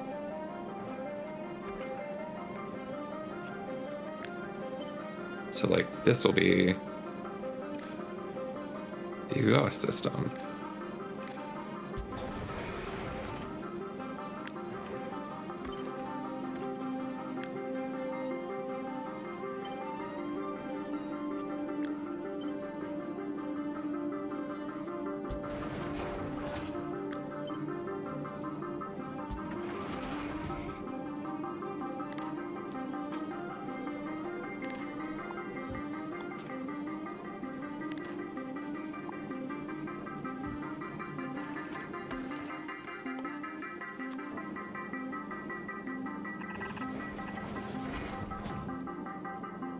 Oh, damn it.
How did this still not get over here? That is crazy, you lazy fuck. How slow are you at producing carbon fiber? All right, I'm coming down to the planet. Where's your fucking carbon fiber? Was that shit being prepared? I'll try and just like kind of show you an example factory for this like row system that you kind of wind up with. This is taking from like how Marty does things. You know, if we want to have like your ice melting station, and we say like, hey, these are gonna be the 2 chemical things, we'll say 3, that melt ice into water. So you'll have like, rather than having everything like vertically like lined up straight against the belt, you can have like a arm that specifically grabs ice.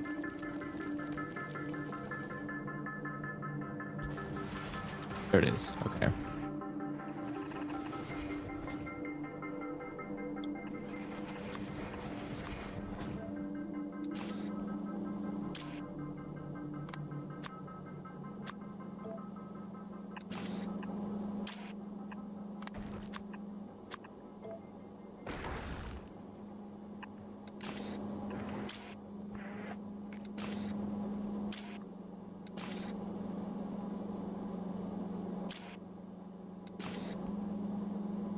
The iron.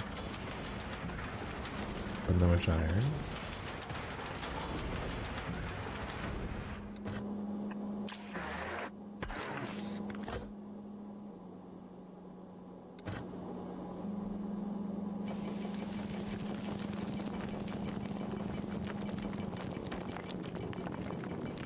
Okay, so there's some rebalancers.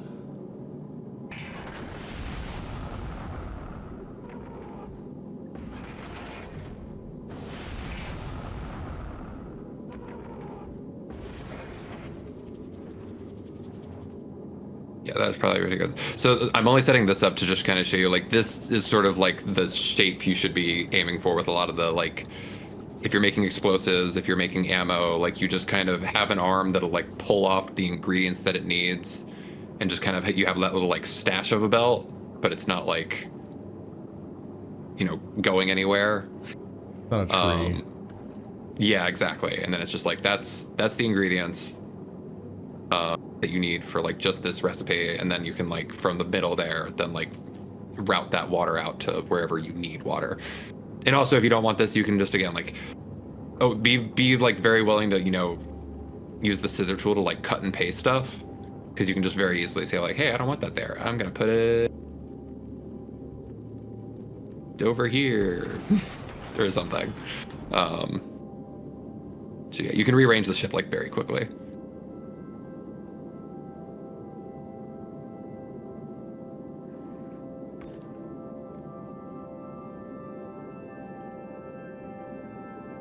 This is going to be a journey. All right. Also, I think we're not receiving stack inserters. We've got a stack. Like it's sent up 50, so we've got those in the inventory. There's the stack inserter holograms I put up in the first place I've never populated. Oh, the blue ones? Weird, what's going on with that? Because those, yeah, we've got 49 of those. Are those, oh, we haven't, sorry, stack inserters is never not going to be the most confusing name. Yeah, we don't have any of those on Navis yet. I'll set that up. As you were, Keith. I'm out of your hair for now. I'm like, those are completely different inserters, sir.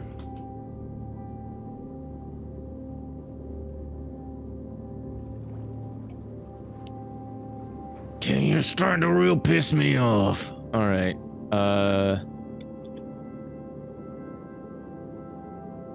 Come here, you. God Yeah, damn bulk it. inserters don't stack, right? They just carry a lot at once.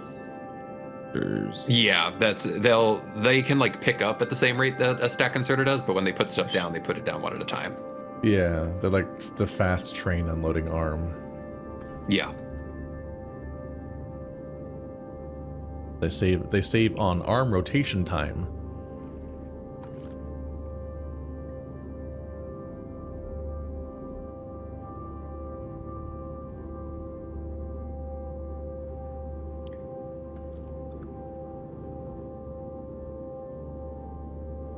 Oh boy. Let me use the restroom real quick and then start the second half of the stream. How to do this?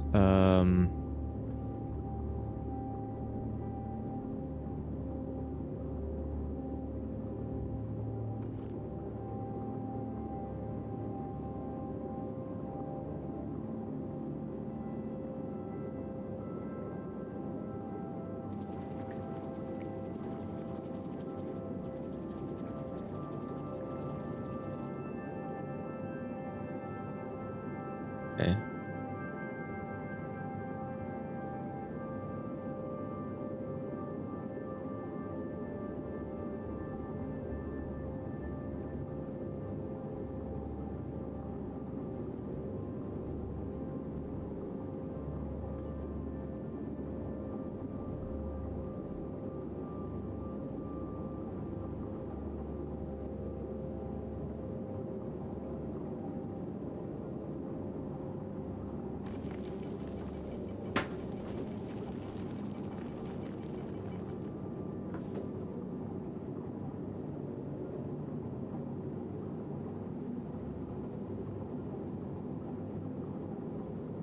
Okay. Let's see.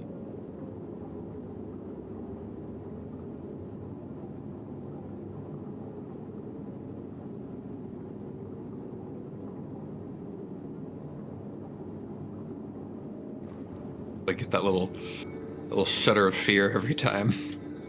I was about to say, like, every time that happens, I always immediately go like, Save or stolen? Okay. There are bots here, right? Yeah, okay.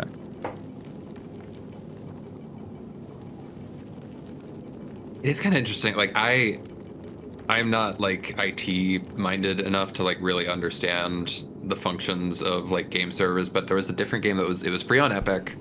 It was called Nightingale. It was like another crafting survival game, and it's supposedly in early access. I think at this point it's like obvious that like it didn't really have legs, and the team has kind of like pulled back from it. But it had dedicated servers, and I guess they like literally just weren't making enough money for that to be a reasonable thing. So they took it down, and now it's like you have to, like, if you want to run a server, it's like you have to forward your ports or do whatever it is that like I haven't thought about doing in like 10 years. When I like tried to set up like Blockland servers. And it's just painful because it's like a game that you really want to play co-op, like you really want to play that multiplayer. And like, at least in the current like technical understanding that like most gamers have, when you just hit that wall of like, wait, what? I need to like look at my router. I need to know my IP address. Like that just immediately like just kills your game. Yeah, that is the frustrating part about online gaming, especially like console gaming. People always get the convenience, right? Like there's a lot of talk about how like, oh, well, the fact that there is a lot of convenience means that more people have it accessible to them, which is good, because accessibility is important. But I think there is accessibility, there's learnable accessibility. Like people who need accessibility aren't inhibited from learning. Like that's not the problem. The problem is that it needs to be coherent to how they would be able to understand it, less confusing than what like set up your, go into your internet settings and make sure you get your PPOE settings correct and get the server port. Like that's so much that like the moment you put like numbers in there and weird like acronyms that no one's ever heard of, shit like that starts getting complicated way too quickly. And so yeah, it's that was when you click multiplayer and like host server, it has a little hot link that says how to host a server, and it takes you to your web page. Yeah. Like, oh no. Yeah, exactly. Like, or like, oh, here, watch this tutorial video on YouTube and you'll understand. I'm like, no, man, I don't. Just why doesn't it work?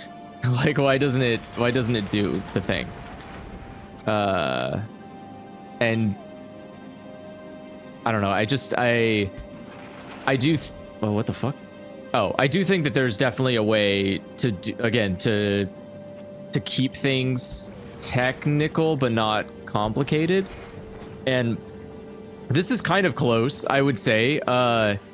The way that the server setup is genuinely pretty simple. It is just using what's called a Docker, which is a automatic server creator.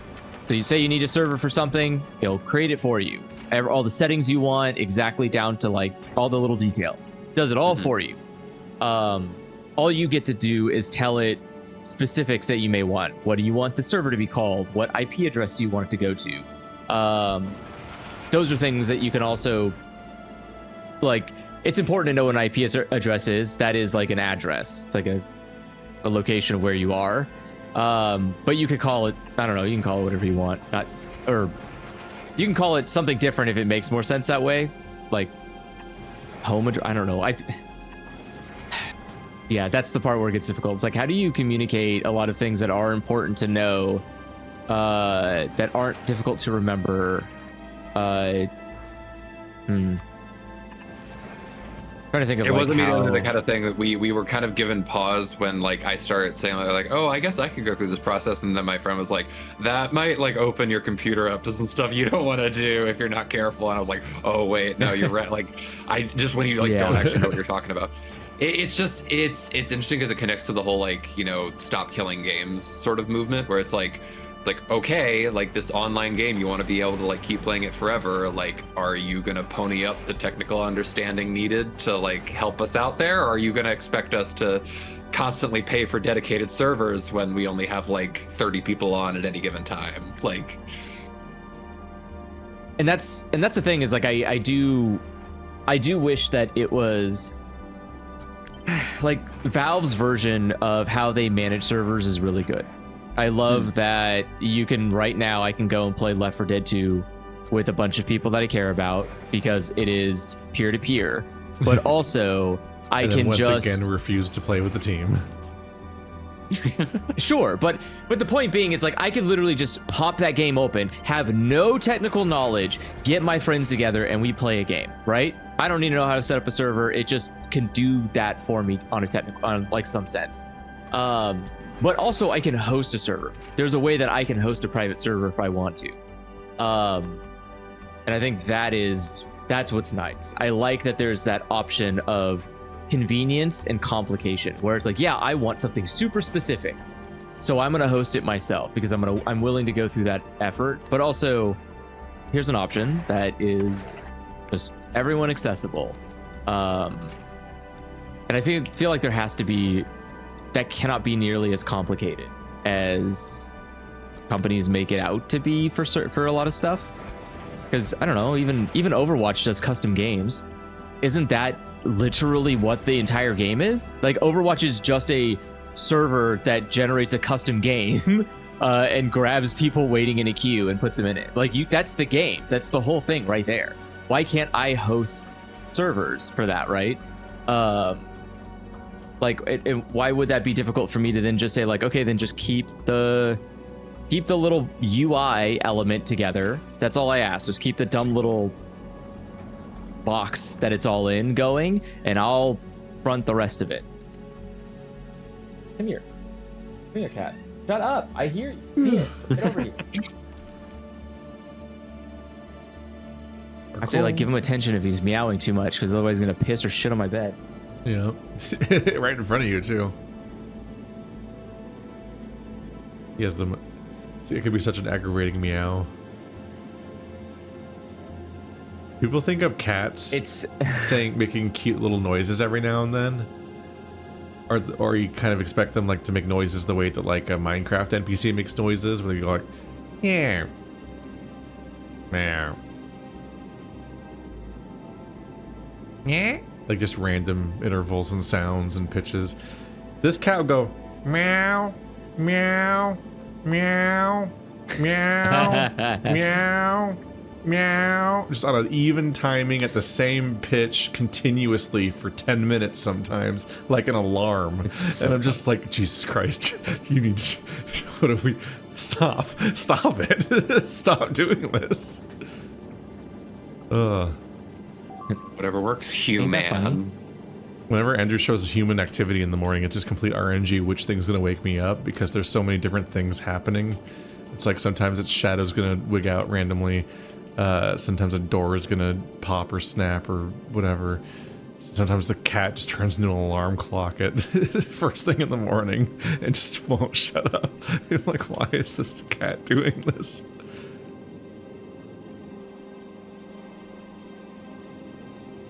How would I... Explosives are made in a cryogenic plant. Do we even have cryogenic plants yet? You can use chemical plants, but cryogenic plant is what you're going to get on a Colo. I was like, I don't think that's a building we have yet.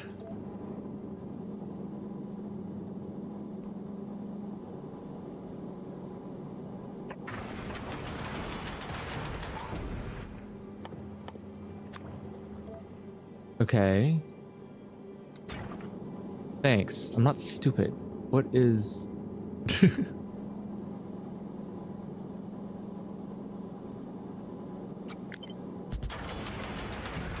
Okay, gotcha. There we go.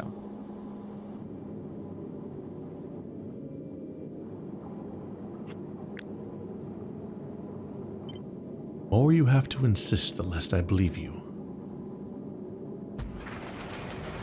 I mean, that's probably for the best. Meow. Yeah, my my girlfriend hates my cat's meow. So he's just saying the same.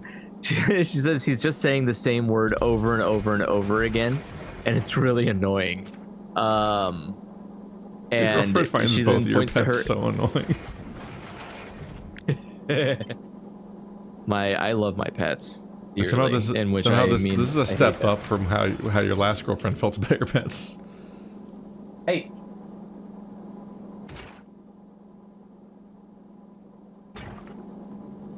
Oh, I can see with eyes. My animals also think I'm stupid, which is fine. I appreciate it. I went out to But get yes, it water, is a and step I up. could tell. I quickly picked up on the fact that Andrew has put cookies on top of the stove because Shadow's in there freaking the fuck out. It's like, what's that smell? Where's he's just going all over the place, just losing his mind at what the smell is.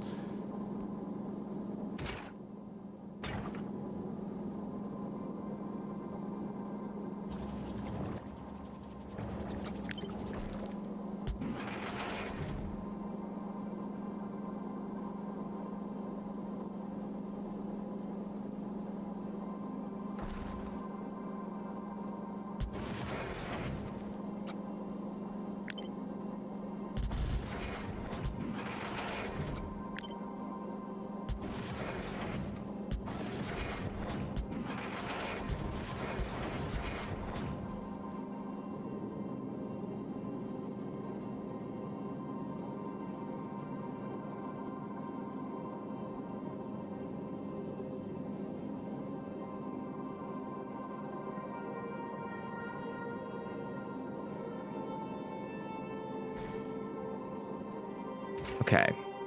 Let's see. So to finish this, I want... Requires sulfur, that requires more sulfur. That's going to require a lot of sulfur. Would have needs for sulfur. So I assume out of the options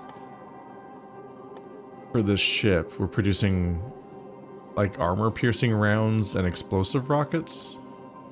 You can just do regular bullets. You don't need armor-piercing rounds. Because, yeah, piercing rounds will generally, like... So, the thing you're going to need copper for eventually is a thing called railgun ammo. You get railguns. And that's the absolute last step of the game before we finish off this shit. But, so yeah, you're going to use regular rockets as well. You don't need explosive rockets. Because explosive rockets deal like less damage, but in an AoE, and you just want to be doing like big damage to just the largest asteroids. Dang. So regular rockets are good. It is very silly that they're called explosive rockets. Yeah. Especially since the recipe, rocket is iron plate plus explosives, and explosive rocket is a rocket plus explosives. And I'm like, what the fuck is this recipe? This doesn't even require a different component. It's just, that's the one thing it does. One small thing that's good to note, if you click on a turret, you might have never noticed this, but it has target priorities. And what you're going to want to do when this actually starts up is like you want to sell the rocket asteroids to only target the big asteroids, and the gun turrets to target the medium asteroids. I think small are the ones that we can just like cleave through. Yeah, that's just the ones that the arms pick up. Perp, is there a way to have an arm only grab what it needs, like based on a request from a factory? The factory saying like, I need this ingredient. Where are you at right now? I'm on your planet, destroying Okay, got it. No, you're fine. Getting more carbon is actually really helpful. So you which arm do we want to? The ones that are sticking closest to the belt. I want those arms to only grab the ingredient needed by the recipe. So whichever one is missing, then that's the one I want it to grab. Huh. Yeah, it's tricky. I know what you're saying. I mean, why don't? Is this just overcomplicating things potentially? Like they automatically are like programmed to just grab whatever they need. So like if you have it, but isn't the arm technically only going to grab what is in front of it without any kind of filtering set? So first off, these aren't close enough to the factory to reach it. Correct. Yeah. Like, holding stuff right now, but no, they will. Basically, the arm will like look at whatever it's pointing at, and it'll say like, what does this thing accept as an input, and it'll just grab whatever like is currently needed. Even better, like these aren't stack inserters, so they're never gonna like just pause. Like they will, as long as they've got like a place to put stuff in, and you can click it to see like what it's currently held up on. So like most of these say target full because they're just being told to put shit on the ground and it's already got a pile of stuff there. Okay, then we change that.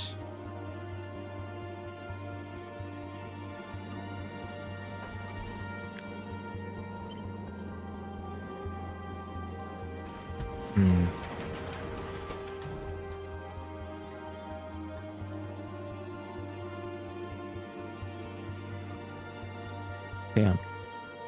Oh. Boom, baby. Come on. That's crazy. Okay. By the end of the stream, Andrew's spending like $35 a minute. Is that what we're doing right now, Andrew? Is you're just like literally increasing the amount of money? No, I don't get charged when it takes it off. So basically what happens is so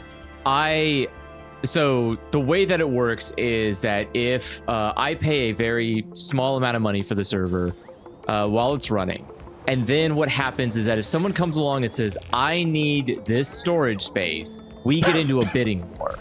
And I put my maximum and I say, I'm only willing to pay this much per hour for this machine. And if they go like, I'm willing to pay $200 an hour, they go like, I mean, that fucking guy's crazy, but I'm not going to not take $200 an hour, So what happens is that as long as, if there's bidding for or contest for that it basically immediately goes into a bidding war, and whoever is willing to pay the most wins instantly. So there's no like, I'm not paying 50 cents an hour kind of deal. It's just, I'm telling it like, I'm willing to go up to 50 cents an hour if that's what it takes to beat somebody else for needing that usage for that moment. So I will literally just pay 50 cents starting from that bid period. but every time we've had a bid period, I've lost it. Like, so it has not mattered, which is wild. Okay. Yeah, I don't know why someone it's not even that, it's not a very good machine, is what I'm trying to say. Like, this is not, you're not doing something crazy with this, right? It's not like Facebook shrugged or something. This is like a weird... Assuming that I'm even thinking about this in the right sense, it does feel like, it's probably something like automated that would be kicking us off, because it's obviously like we're immediately trying to get ourselves back in, and then like we go for a half hour, and then this whatever this is like, wait, hold on, we want it though. So, okay, think of it this way. Imagine you're at a park, like a public park, and you're just a bunch of Sounds kids like communism. I hate it. I know, right? You're just a bunch of kids sitting at a table at the park. Someone from the city comes by, looks at you and goes, all right, either give me $5 or this group of like middle-aged men wearing like rocket ships over their heads are going to come over and take this table from you for about, a couple of seconds. So pack your shit, get out, and wait until they're done doing their weird little dance or whatever, and then you can have the table back. That's what's happening. That's not great. I keep getting... Yeah, it's not great, because I'm like, I'm not going to pay you $5 to stay at this table. That's crazy. They go like, well, then pack your shit, get the fuck up, and let these guys do a dance. And they do a little dance for like 30 seconds, and then the server goes back up because they're done doing their dumb little dance. But it's like, my only option was either to pay $5 for them to go away or let them do a dance. And I was like, I don't care. Do your dance. Like...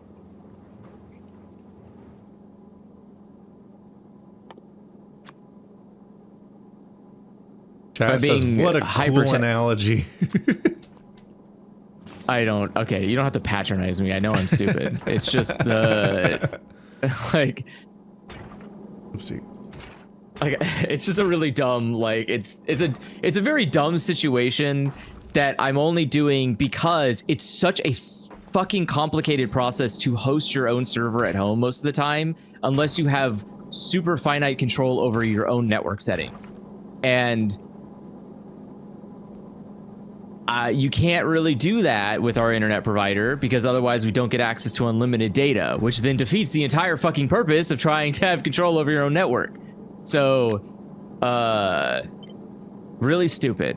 And this is the only option I can do, realistically. Otherwise, I just have a stupid fucking server here all the time that I would just turn on whenever I feel like and boot game into it and play game on server. That'd be so much nicer. I would love to fucking do that. But the big ISP doesn't want you to do that. God forbid we pay him another fucking $400 billion to do jack shit with it. Swear to God.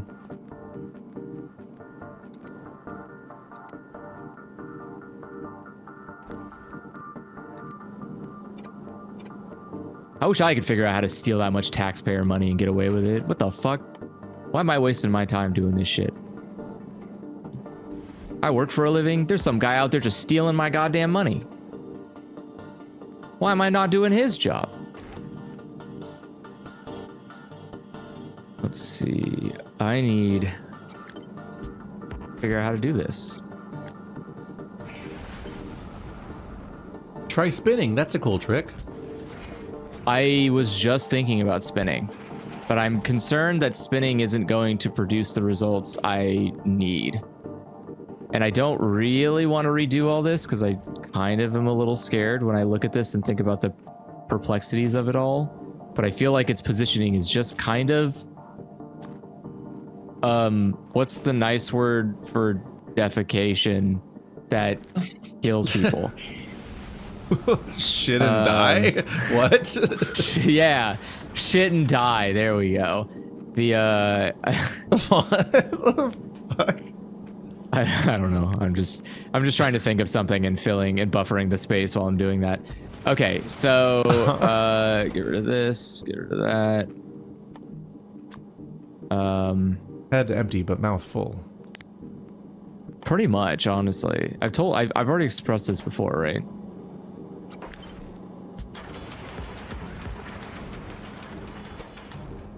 I cannot think but have no thoughts. I cannot. What?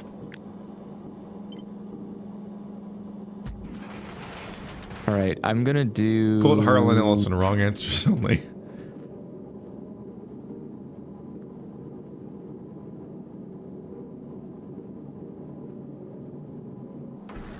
It's only wrong if you fact check. No. Oh. I thought I was onto something there. Toaster's scaring me because he keeps tweeting about bunnies. Why is that scary? Aren't bunnies nice? He has 3 cats and he just got a dog. I'm like, is he about to get a bunny? You just got a dog? Yeah. Oh my god. And they also have That's a lot of fish. work. I'm like, is he about to get a fucking rabbit? The rabbit. Everything I've ever heard about rabbits is they're just deeply stressful because they're always trying to die. Like their bodies are just trying to explode, like little heart attacks. I don't know if that's true, but they are definitely prone to death. They are very death magnets. It's like their favorite thing. Yeah, they were biologically built to die. It's very odd. I don't know who would do that, but they figured it out. I'll try dying. That's a neat trick. I'll try dying. That's a neat trick.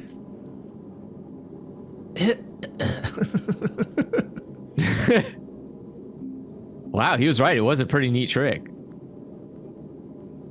I got a mouse in a mousetrap while I was like staying with my parents, and I did just have that thought of like, I've never seen a creature that is like so seemingly unkillable and yet so willing to die in the stupidest of ways. Yeah. Because it is like when it like darts across the floor and you're just kind of like, oh, shit, fuck, oh god, I'm never gonna get this thing, and then it's just like, no, just some peanut butter, bro. That's all it takes. Like, are we still getting cockroaches in the thing? No. Are those just empty mostly? Yeah, the genocide was successful. Dang. I am pretty good at it, I have to say. My one defining characteristic. If you have bugs, I'll get rid of them. There will not be bugs left when I am done. That's my nope. Especially roaches and ants, I'll get rid of them. Fucking bar none. You'll forget those things are even part of the Earth's general ecosystem. You'll just be like, oh yeah, whatever fucking happened to those things?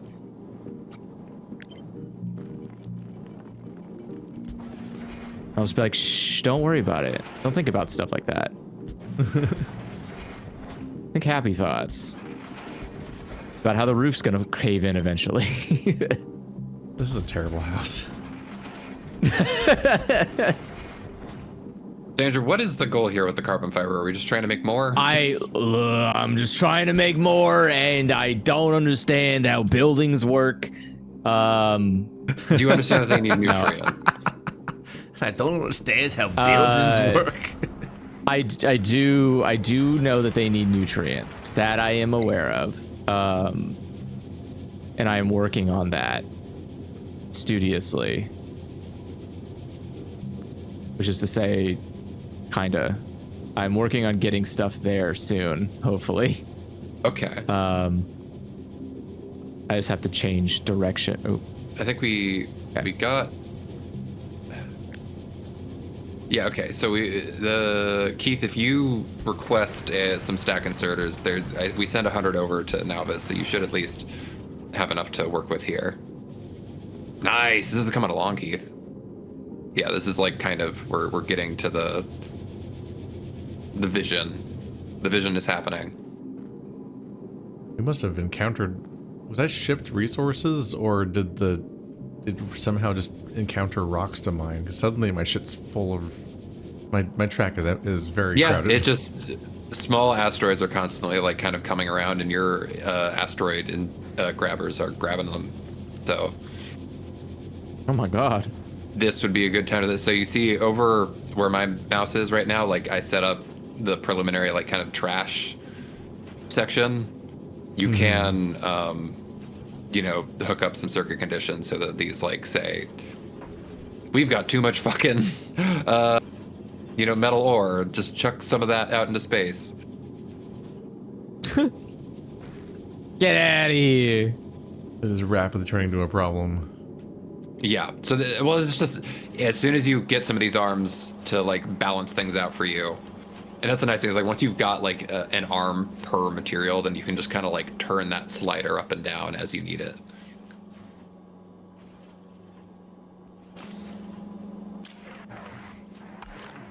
Why can't I go there? I'm sorry, what? Okay. Fuck you.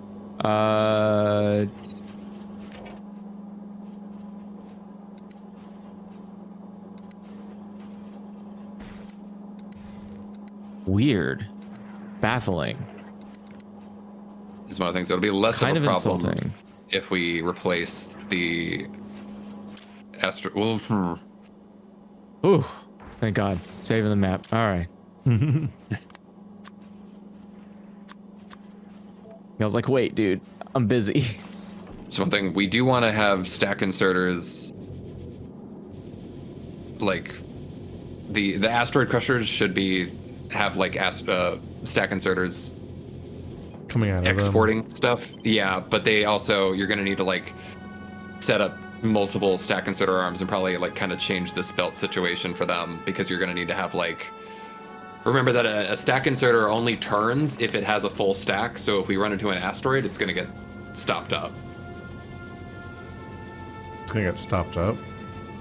Like if it'll only produce like one asteroid, and then the stack inserter will grab that and then just like sit there infinitely waiting for 10 more asteroids. So basically, yeah, you want to tell the stack inserters to like only pull out the carbon or the sulfur. And probably just on the other end, you'll spit out the asteroids and then just have that like wheel back around to the main belt. So basically, we just need more than one output per crusher, is what I'm saying. Sorry.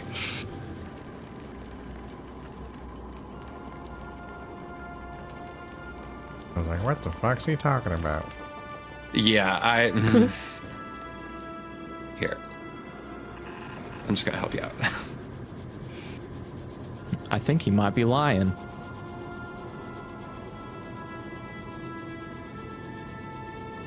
One thing that can be cool is you can like set up splitters that'll help you. You can kind of dictate that like the right side of the belt be for one type of ingredient and the left side be for a different type of ingredient, and that can help you sort things out more. But now I'm just unnecessarily complicating things. Okay. There we go. Okay. That's what I would like to see. Much higher production. Baby. Wait, why is there a timer underneath these things? Timer? There's like a Here's what I'm status saying. bar. You know, you want to have like a stack inserter per ingredient, and then on the other side we can have just like a blue arm that takes out the occasional asteroid reject.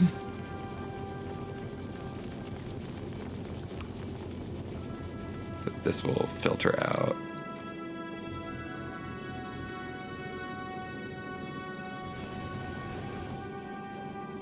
Those stacks are tall.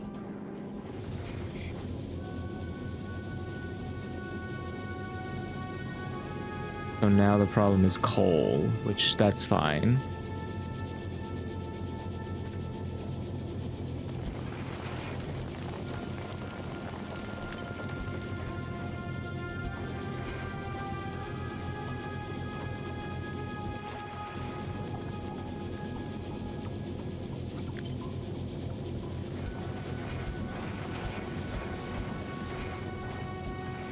Oh no. I'm Oh no. taking care of business here.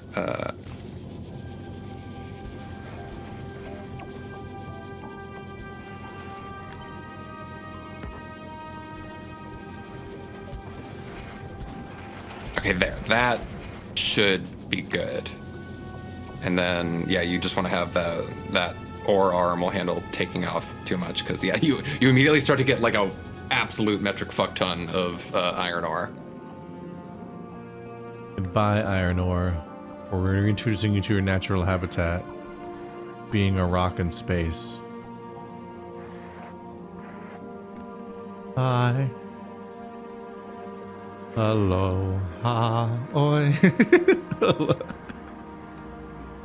What? We're getting loopy early on tonight. What the fuck? Yeah. I'm gonna order you some foundries. Some foundries. I put it in my guide. Foundries are vastly superior. I'm glad you're being a good boy and using the green assemblers. That I like that. They're not blue. But foundries are absolutely the move here. Getting judged for my blue assemblers. Yeah, what the hell? How dareth thee? I'm going gonna to open up your Steam like Factorio thing and see how many hours it says you've been playing this game. That's not fair. That counts a lot. Those are from Space Age. Those have always been around. Well, I mean, I did play the game a lot a long time ago. And that game was easier, but also I only beat it once, I think. Like firing a rocket, which is like barely the game for a lot of people.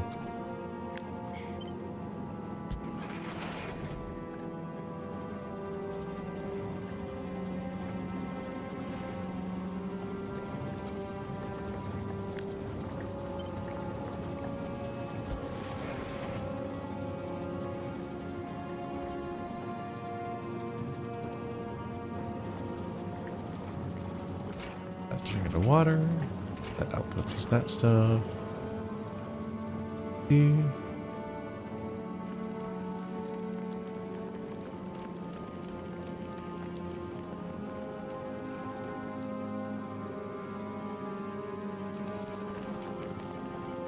Are you using steel for anything? On this? Yeah, on this space platform. Hasn't come up yet. I've only made rockets and bullets so far. I don't think we need the smelters that are making steel. How did they start making steel? Did you do that? It's a mystery. No. What? What? I only ever told... Oh, it's because smelters don't have recipes. Oh, yeah, they just start to... Okay. Well, yeah, we can fix this with foundries. Yeah, it's because smelters don't have recipes, so what happened is the line got polluted for a second there, and I had to, like, create more conveyors to dump the resources back onto the line again. So when I put the stack inserter in, I hadn't filtered it yet, so I put other stuff on the track. Oh wait, no, it's currently wrong. Okay, I get it. It's still wrong. It's still currently trying to put iron plates on the track instead of iron ore.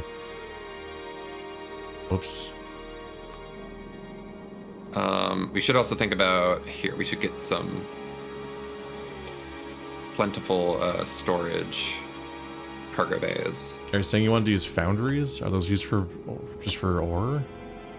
You use them to make iron plates like in much larger quantities and way, way faster. Because you're gonna need like a lot of ammo. I would say you're probably gonna want like 4 foundries, basically just making iron plates, and you'll also get some modules to help speed that up, and they'll want a lot of power, but once you've got the nuclear setup, it'll be more than capable. Put them all the way in there? You don't have to keep them there. I just put those down there so that it would order them.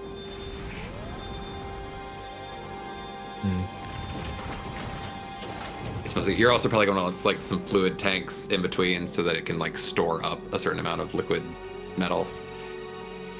But yeah, it's basically just like some foundries will take the calcite and the iron off the belt and then process that into iron plates, which go back on the belt. We'll process them into molten iron. Yeah. Because you need 2 foundries, like, per Like one foundry to make it into liquid and then one to make it into plates. And that's good because you get 50% extra productivity on both of those processes. So I don't think the math actually works out this way, but in my head, that sounds like it's doubling it. If we lie, it's good. It's 50% on top of 50% does fucky things.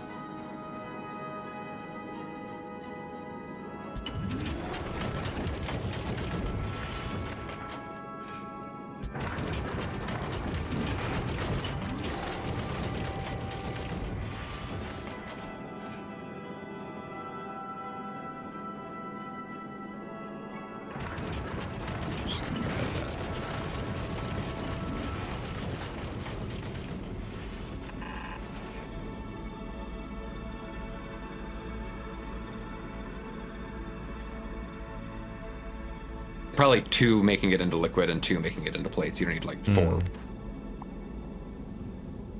I trusted you. Words are hard. Don't tell him what to do. Let him figure out his own mistakes. I should be, but But then he Now looks tell me on how to horror. fix this problem.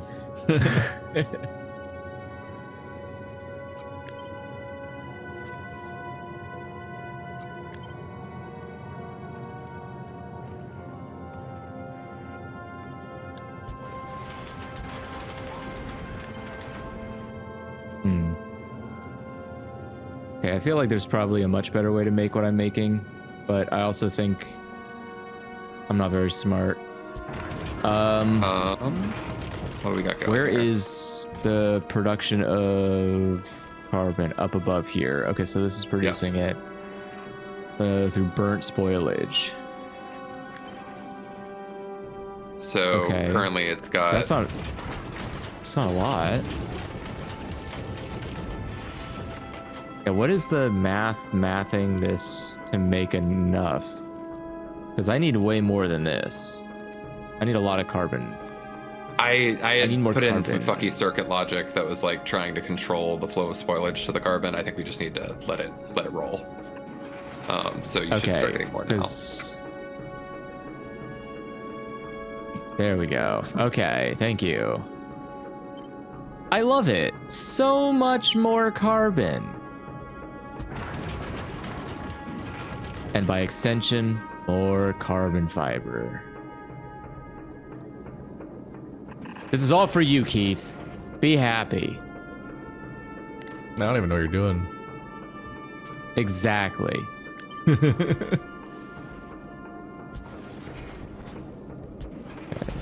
What are you I ain't waiting reading all on? that. Fuel? Sorry that happened to you. / good for you. It's like my favorite.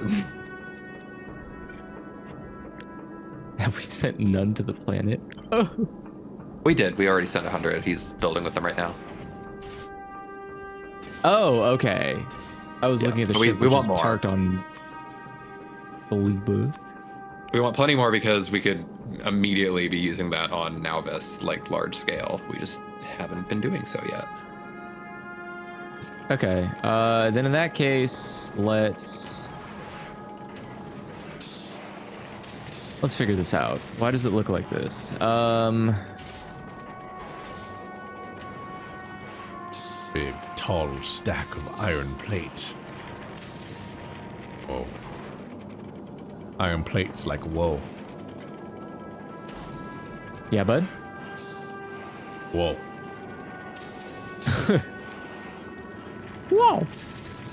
Whoa. Have you seen that video where I'm gonna somebody just like say- acapellas an entire stage of Crash Bandicoot? No, that sounds terrifying. I love it.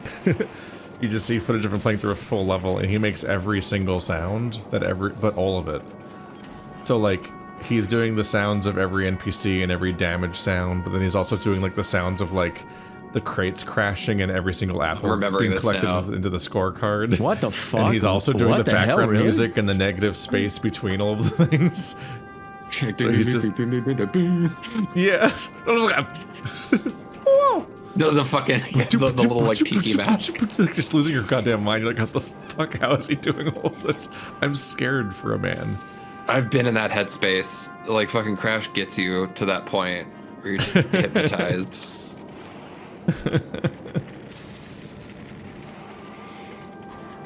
It was funny, just back in the era where it's like we started to get like better. The PlayStation like adds the ability for voice acting, but not a lot of it. So you're just gonna get really used to hearing certain voice clips. Spyro had a lot of them. If I say "trouble with the trolley A," some amount of like Spyro players will like feel the hair stand up on the back of their neck because trouble with the trolley A. It's just it's the kind of like bullshit. Like here's this one mission that's just outrageously hard and you have to do it perfectly, and if you don't, the NPC is gonna stop you and be like, trouble with the trolley, eh? Well, try again. Like,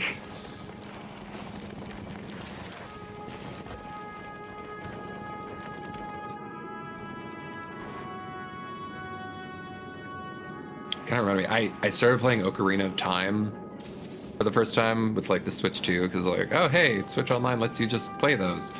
I think I'm good. It's damn.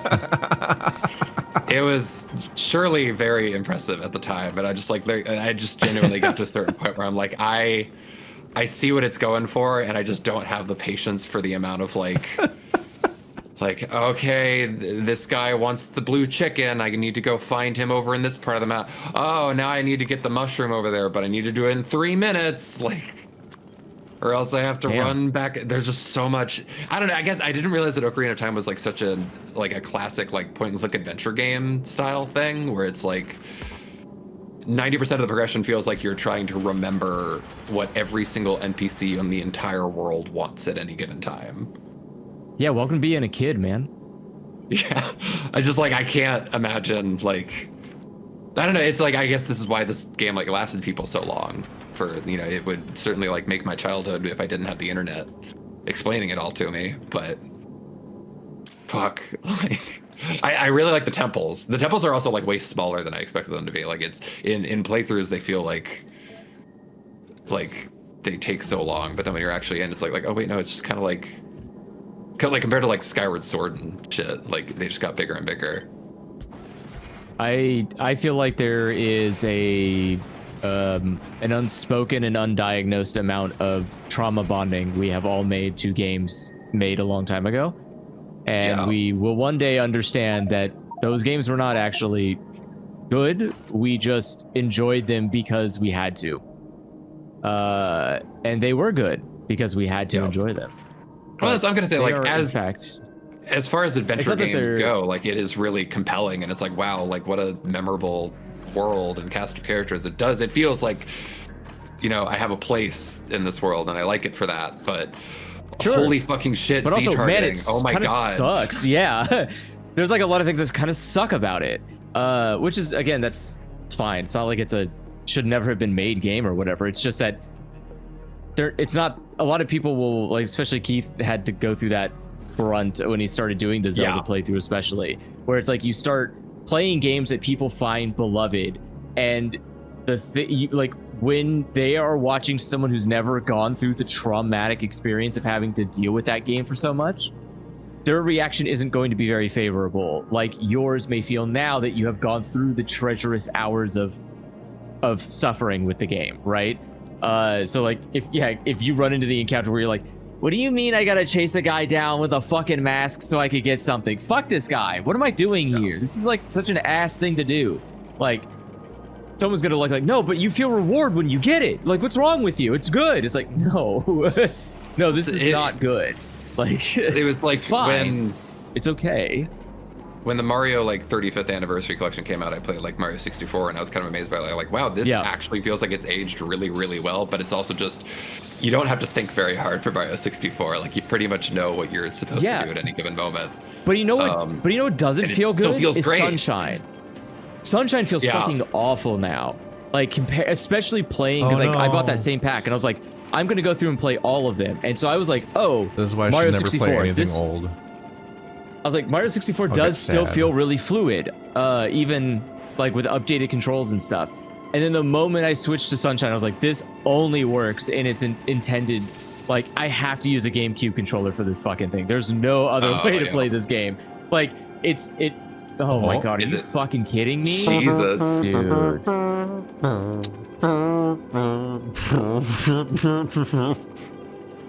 Okay, What are we give me gonna one do? moment. I guess I hate this planet, man. What the hell? Stop all the damn AI. Stop all the downloads. We need to go back to being a proper country. Jesus. When did we stop fearing the machines? Go back. Oonga boonga. Machine scary. Stop letting it control you. Start killing it in the streets. You see an automated DoorDash, push it in the road. Do not let them overcome you. Be scared of them. But this I is, feel like- the main thing I'm interested with the Zelda stuff is just like I feel like Ocarina of Time must have been really controversial at the time, because if this is, I'm assuming this is coming like with the last one before that been like Link's Awakening, I don't think so. or Link to the Past. Yeah, it went straight Like, from I Link think to the Past to people- Ocarina of Time. It's like the 3D. Is Link to version the of that Past is so formula. arcadey and like reflex focused, and then you get to like Ocarina of Time where it's just like think really hard about everything all the time, and that's the game. Like it's a thinking game of just trying to figure out what you're supposed to do in this world. I wonder though, because I feel like the jump between Zelda 1 to Link to the Past is in and of itself kind of the same jump between Link to the Past to Ocarina of Time. There is a change less to the of game a formula flow. because of how new the series was. Like Gotcha. Zelda has one of the most surprisingly brief lifespans before it became 3D for such a classic franchise. And even in the entries before that themselves weren't that similar to each other already. 'Cause I always Yeah. kind of imagined there was way more 2D Zeldas before they started doing 3D Zeldas, and there really wasn't. There, like a huge chunk of the ones that people really like too weren't even made. Like a lot of the Game Boy Zelda games were made by Capcom. So they like count, but they are not mainline Zelda games. A technically. shocking number of Zelda games are made by Capcom. Yeah, There's like that is 6 also Capcom true. Zelda games, which is not Yeah. what you think about when you think of Zelda. No, but they are. A lot of them are really good games. They are genuinely pretty good games. Yeah, people like World of Ages and Seasons. And I think there's multiple Toon Link games that are made by Capcom. Did Capcom make Minish Yeah. Cap? I don't actually know if Maybe they did. I look think that up. they did. That sounds about right. Oh no, I think that was Yep. made in house. Developer Capcom flagship. Oh yeah, you're right. Yep, it is Capcom. It is kind of interesting to me how it feels like 2D Zeldas after Link to the Past like kind of adhered to the Link to the Past like sort of world mechanics. It's like they all have their different gimmicks, but they all kind of feel sort of like that same. I don't know. It's almost like sort of like Mega Man. I guess it's like, I don't know. It's maybe most similar to just like Zelda 1, but a lot of the like multi-level dungeon exploration and the thought of like collecting things in threes. I don't know, the way that like so many games like just decided like, hey, guess what, you gotta find 3 stones, man. I'm not like a super like Zelda head to be like commentating on all this shit, but it is just interesting, definitely, as somebody who's like never played it before. Like, I can see what's good about it, but also like, yeah, if you're the kind of person to like say like this is the greatest game that was ever made and it still is, like touch grass, like Jesus Christ, man. Like, I mean, again, that's ultimately, I think that's extremism, right? That kind of stuff Yeah. is, I feel like, the most extreme viewpoint to ever have about any video game ever, which is like, it is somehow, if you saw someone doing that with movies, you would react the same way. If someone came up to you and was like, this movie is all that matters, it's the greatest ever made, and you watch and you're like, I don't know, man, fuck you. like if you just don't vibe with it, then it doesn't make it, you know, like that's just the whole point of art. Art doesn't have this weird like ranking system like that. And some people take it so fanatical where you're like, buddy, who gives a shit? Like, you can acknowledge something is competent and not consider it the best it's ever been. And there are competent things that aren't the best it's ever been. I don't know. I look at a lot of fancy art and galleries and go like, I don't know, that looks like shit to me. That doesn't discredit it, doesn't make it less. I just don't find it to be whatever amazing amount someone thought it was worthy to put in a museum. Whatever, it's taste. It's like, as long as you, I don't know, I feel like games have to meet two requirements. They have to be a stable product. They have to be a fair trade, right? Because technically you're trying to buy a product that gives you entertainment. But then beyond that, the other part is just your own feeling about the product after ingesting it, I guess. Where you're like, sure, if you didn't like it, it's fine. But like, as long as it's a competently made product, like, that all becomes subjective. That's all that really matters about games. Like, can you run this game? Yeah, okay. How you feel about it after that's kind of just all whatever you want it to be. Mechanically speaking. But stories can be bad, and they are oftentimes. Don't be fooled. I'm the guy who didn't get to the utopia. Zelda games until Breath of the Wild. I played Breath of the Wild, and I went back and played all of the original 3D Zelda games, and a lot of the 2D ones. Not quite done with all of them Which yet, is also kind of crazy. There's so many of them. That's pretty impressive. And it sold me on the formula. I got sold on the Zelda formula so hard by playing them just on my own all these years later that it made it really painful when Tears of the Kingdom came out, and I was like, oh, not only is it another Breath of the Wild-like game, it's much worse than Breath of the Wild.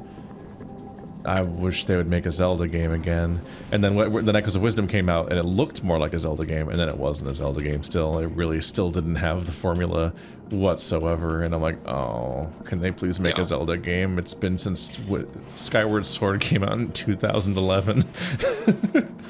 That's the really interesting thing to me playing Ocarina of Time, is like comparing those two, like sort of the first 3D Zelda and then like the last like 3D Zelda formula game. Like, there's so much that I really, really love about Skyward Sword, but I can't immediately feel like, man, Nintendo in the Wii era just had to hold your hand every step of the way. Like, they really did not trust anybody to figure anything out, and it is like, it's a bit too much of a museum, and it's also a bit too long.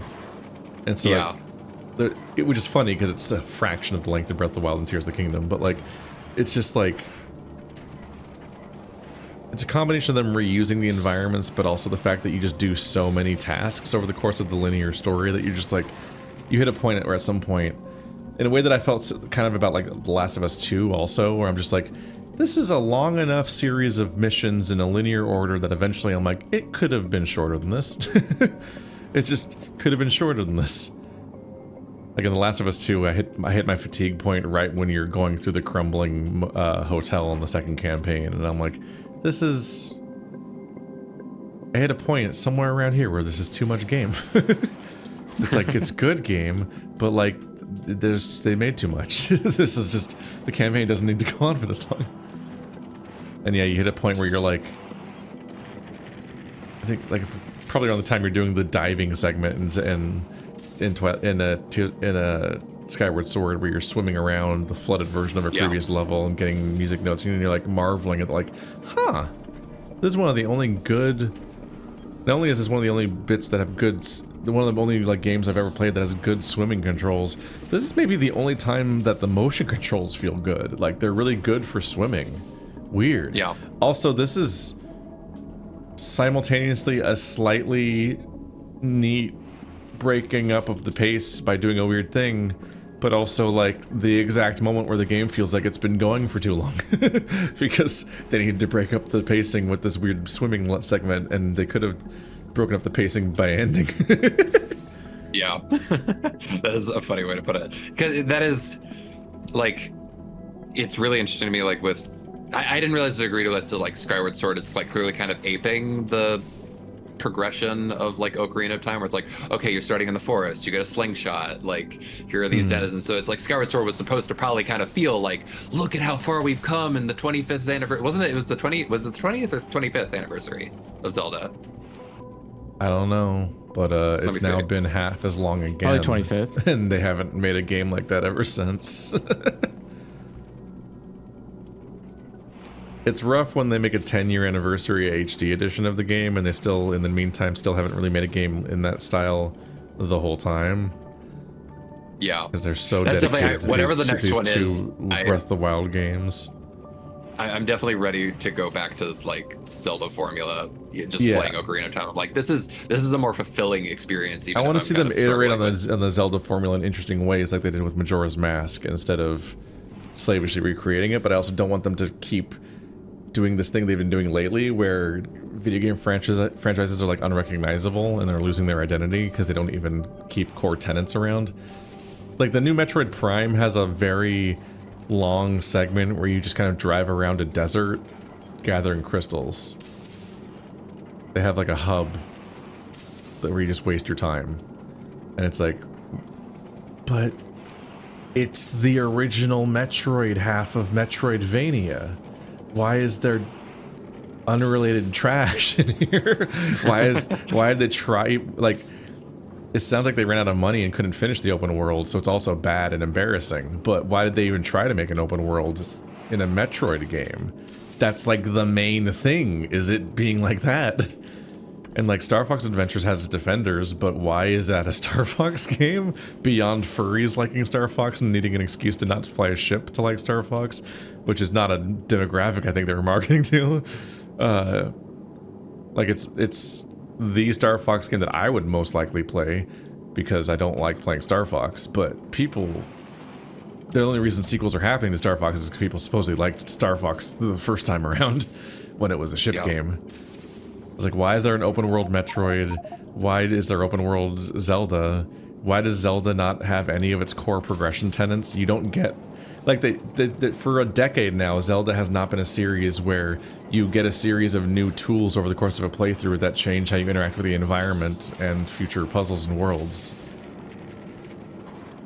They haven't even been games where you explore to unlock, to solve, like, incidental puzzles or side quests to then get a heart piece.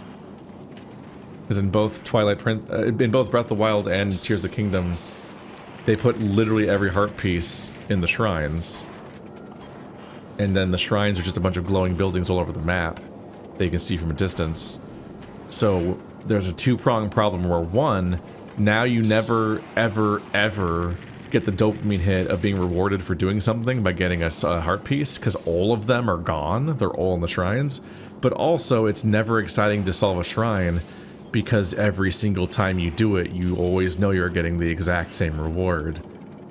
You're always getting the heart piece. That's every single shrine. So it's so mechanical and rote and repetitive that they took a thing that was specifically a thing scattered throughout the campaign to be exciting. Was like the heart pieces, the bag upgrades, the magic upgrades, and the bottles were the 4 permanent upgrades you got in Zelda games that made you go, oh shit! I got a bottle, I can carry fairies now. Whoa! Pretty much all those are completely removed from the new Zelda games to be in extremely relegated, boring things that don't excite you at all. The heart pieces are in shrines, so it's just a grind. It makes you not want to replay those games, because you're like, oh, time to look up where the 120 shrines are and play them all again, and they're the same solution, and I have to do all of them on a map, like collectibles in a Ubisoft game.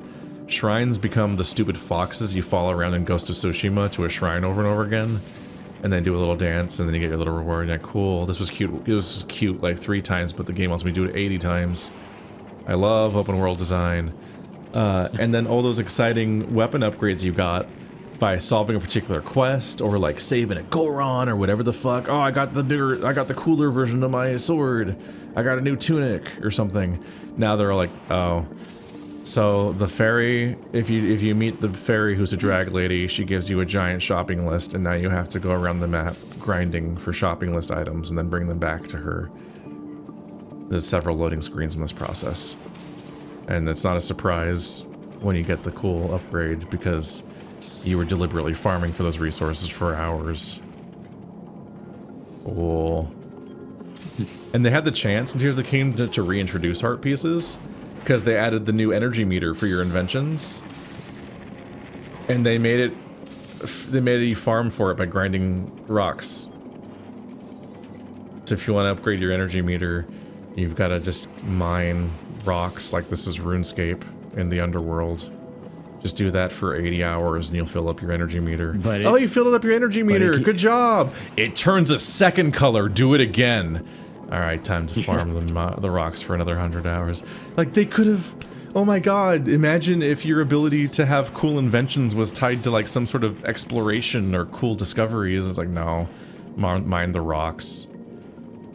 Mine the rocks and then fast forward the in-game clock until the next blood moon, and now the rocks have respawned and you can mine the same rocks again now. Don't you want to fill up your meter? It's like, why is farming in these games? Remember when farming wasn't in these games? The closest you could do is farm rupees if you really needed to. Like, these games weren't about... farming wasn't in this game? Yeah, remember when there was a whole franchise of Zelda games that almost none of them had anything that you could even, like, reasonably call farming? Like, at most, you might be like, oh, I want rupees now instead of later. I'm gonna, like, specifically try to, like, get them quickly.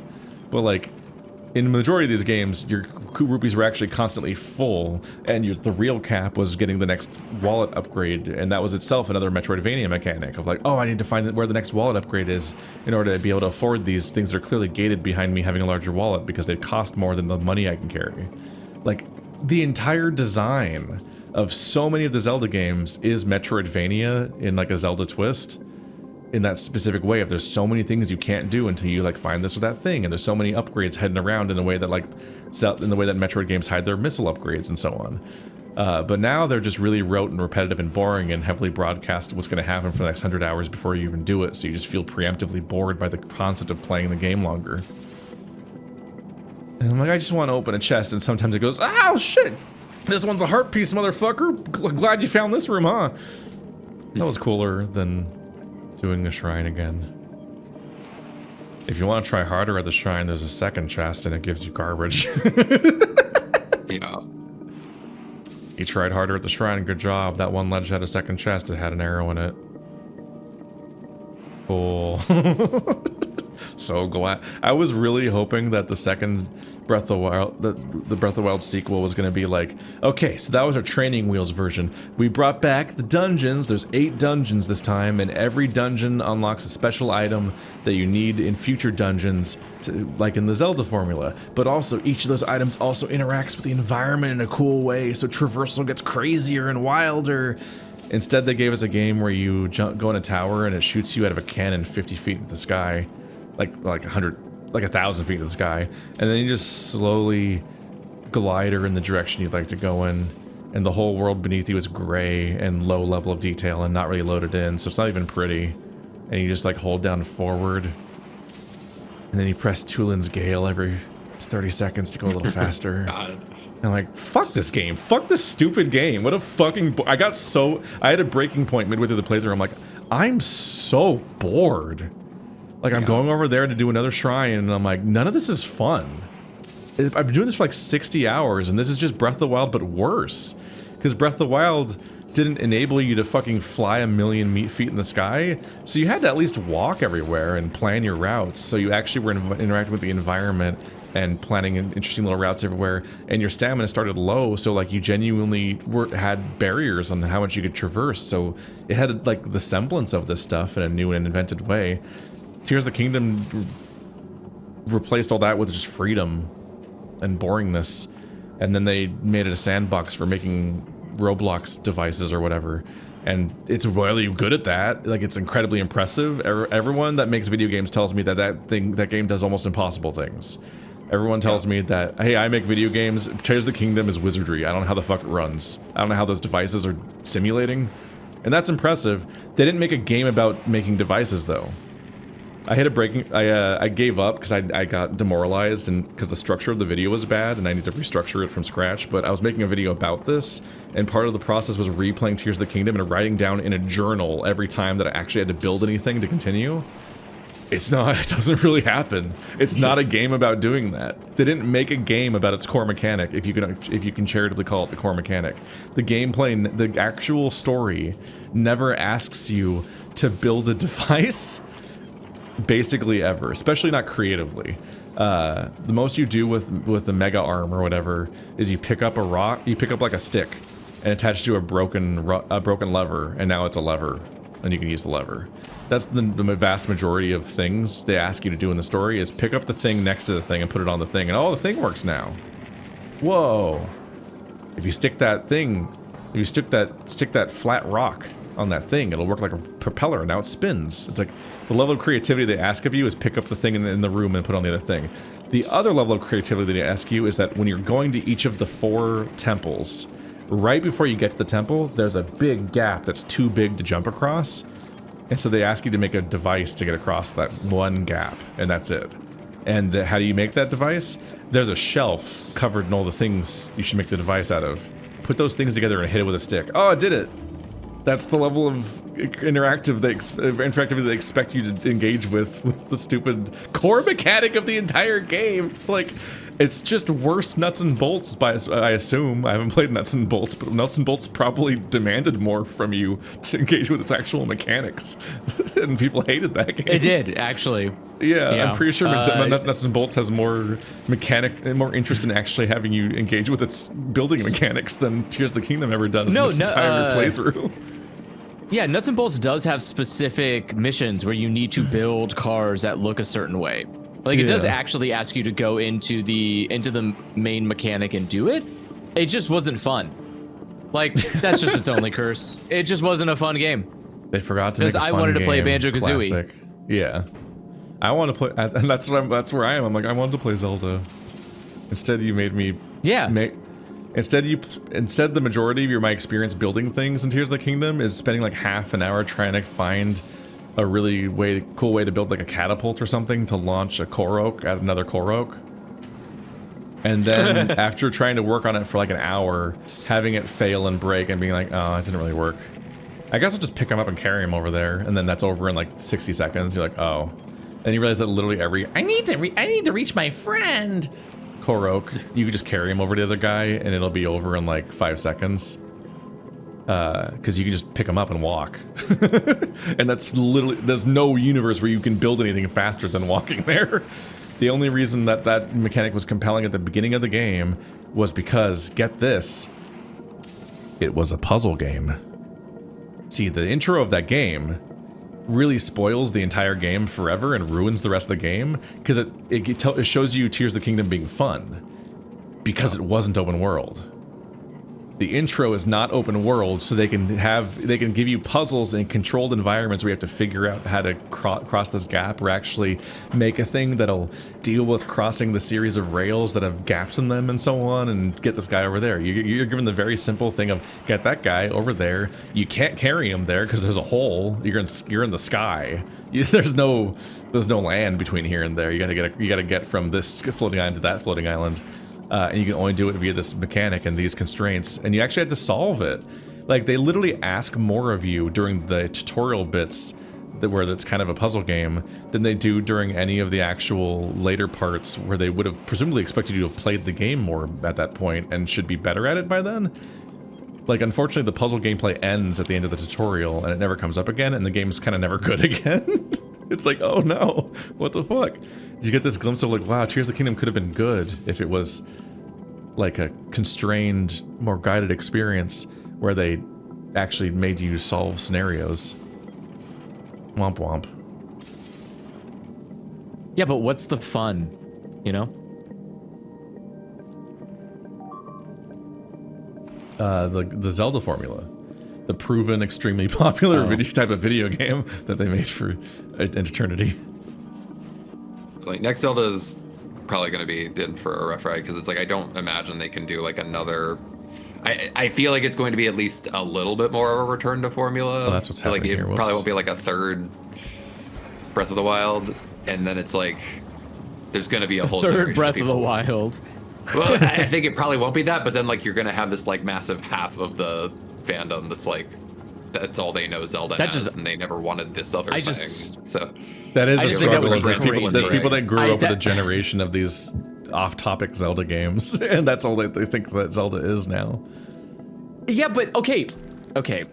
Sorry. I just have to say, I've lived through so much fucking shit changing constantly. Why the fuck can't other people? What the fuck is this? I lived through like 17 console generations, 50 fucking different controllers. Like, it wasn't that bad to learn. Chill the fuck out. Learn something new, all right? A new thing happens. It's different. It's wild. Whatever. Fucking too bad. It's fine. Zelda did this. Mario did this. Metroid technically did this. Like, all of the Nintendo games went through weird genre shifts. Or not genre shifts, but like weird structural changes constantly. Like we talked about earlier with like Zelda even itself was very fluid in its design mostly until it got to 3D. But like, yeah, now it's just, I don't know, Breath of the Wild and then Tears of the Kingdom back to back is like, this is bad. You should not have done that. I don't know why you would copy and paste a game essentially. Even like not even really changing the structure of how dungeons are formed, because I don't know, I thought dungeons were kind of weak in Tears of the Kingdom or in Breath of the Wild. Like I kind of wish they were a little bit better. Nobody likes dungeons in Breath of the Wild. Yeah, There was interesting things about them. The biggest shock was that they had the feedback. They're like, there was some cool things here, but we miss, proper Zelda dungeons, and then they gave us something even worse in Tears of the Kingdom somehow. Yeah. Like, I was really baffled by the fact I'm like, oh, wow, I was bracing myself for like 8 proper dungeons across the open world, and instead we got something that was even less substantial than Breath of the Wild, and I'm like, did they not catch any of the memo? I don't understand how they would. I don't understand how is this happening?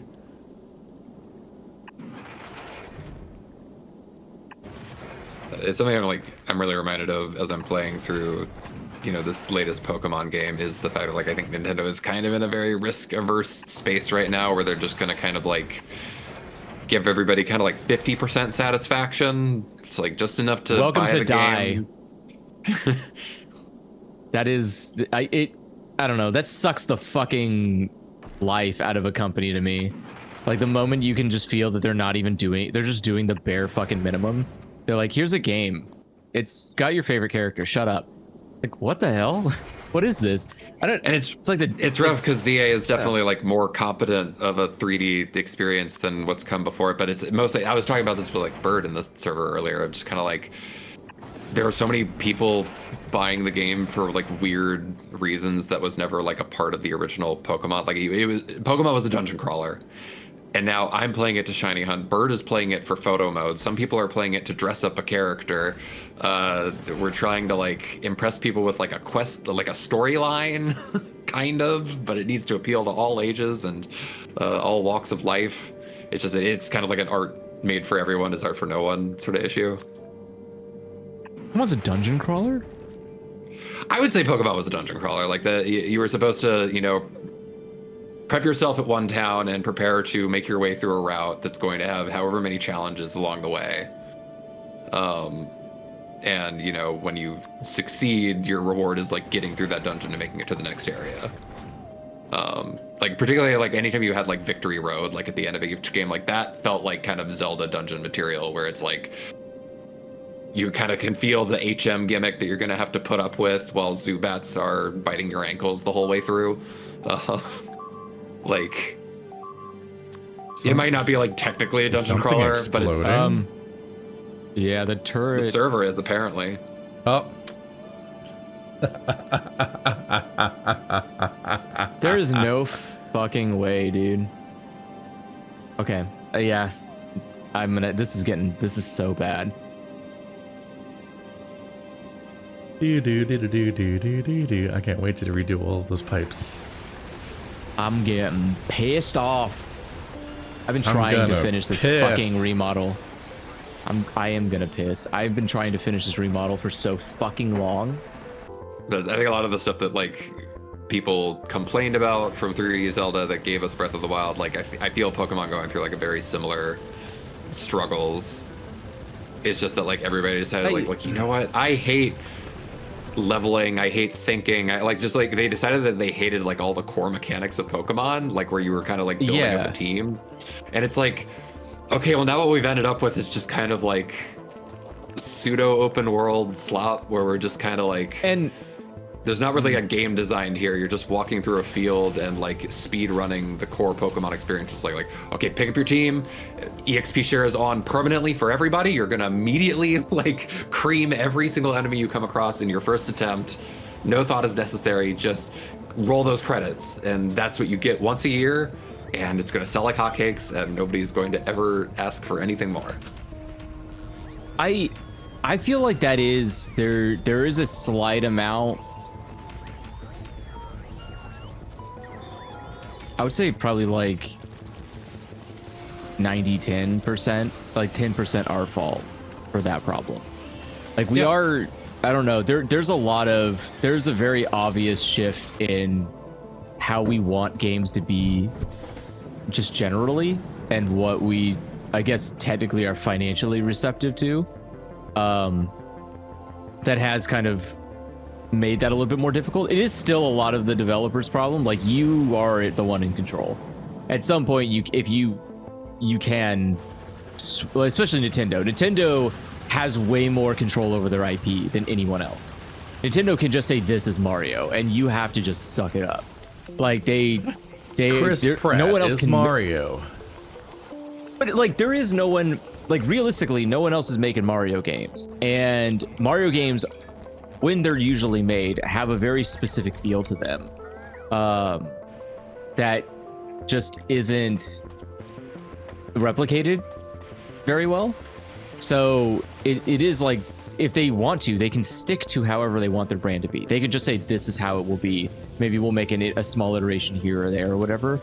But like, yeah, like the idea of like Star Fox being on the ground in a weird adventure game is a thing that is a weird direction to take, and the company should know not to do that, right? You just stick to the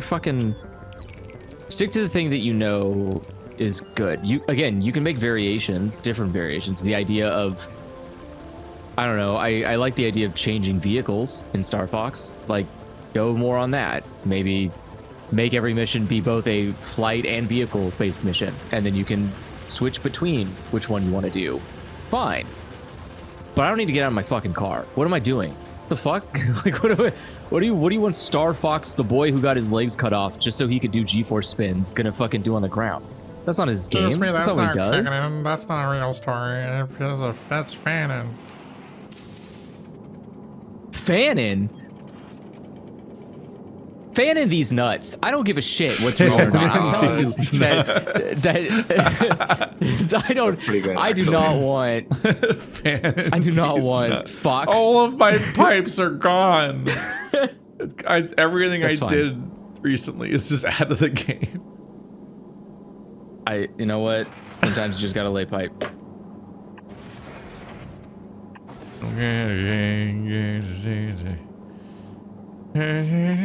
I'll have you know right now, I set the bidding to $1. I'm willing to pay $1 an hour for this shit, which is crazy conceptually. And I'm still losing the bid. That's wild. I don't know what to say about that. That's baffling. I want that AI. I'm gonna die. They have to generate Bowser Belly right now. That would be very upsetting. if like the entirety of the AI enterprise, we can call it, is like being entirely propped up by furries. Like they're the only ones using it 100%. That would be Like, upsetting because furries don't like AI. Exactly.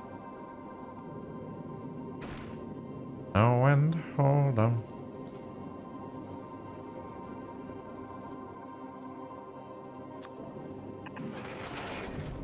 I would also be upset.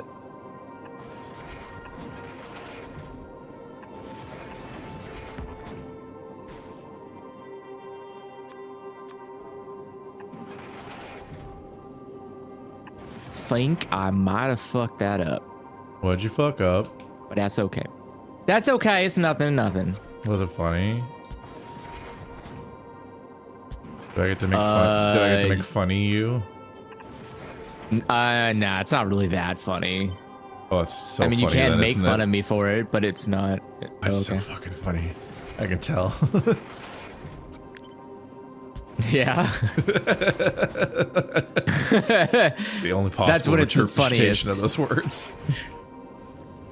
You don't understand. It's so fucking funny, you guys. He turned himself into a pickle.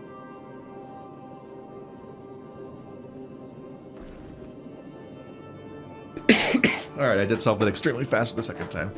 It is a little random quick time event where every now and then I build something finally after half an hour and then it immediately gets undone and then I build it in like 30 seconds. So it goes. Is this like some kind of tutorial that's meant to make me remember things? It won't work because we take 2 weeks to come back to the game, but... Ants, man. But what if it could? It's funny that we've been playing this for like a year, and I feel like our Satisfactory playthrough went relatively quickly, partly because Andrew and fucking Illusory were just like, can we play again today? Can we play again today? Just like every day.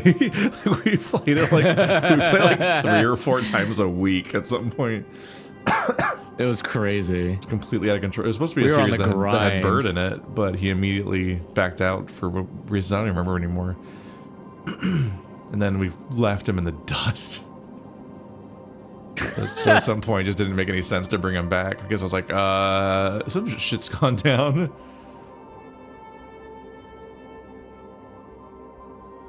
We've been a wee bit busy.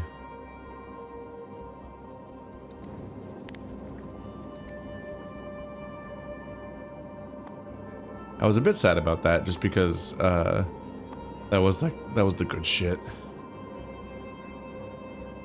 What? What do you mean that was the good shit? So you made a chemical plant. Water. The low commitmentness of Satisfactory is exactly what led to me and Bird just having insane bits. We had so much good material coming out of our first like 2 or 3 seasons or whatever, however many it was of us playing the game. So I was like, oh yeah, we'll bring back Bird, and yeah, we'll add Andrew and Illusory just to fuck around and stuff, and then Bird immediately wasn't coming, and I'm like, oh, we got a lot less bits. There were bits. It was But a lot less pretty. It was bits. pretty constant for what it was.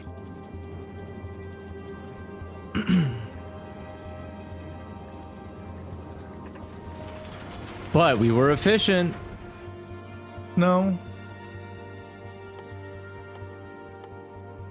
Well, I guess we did. It was an entire waste of time.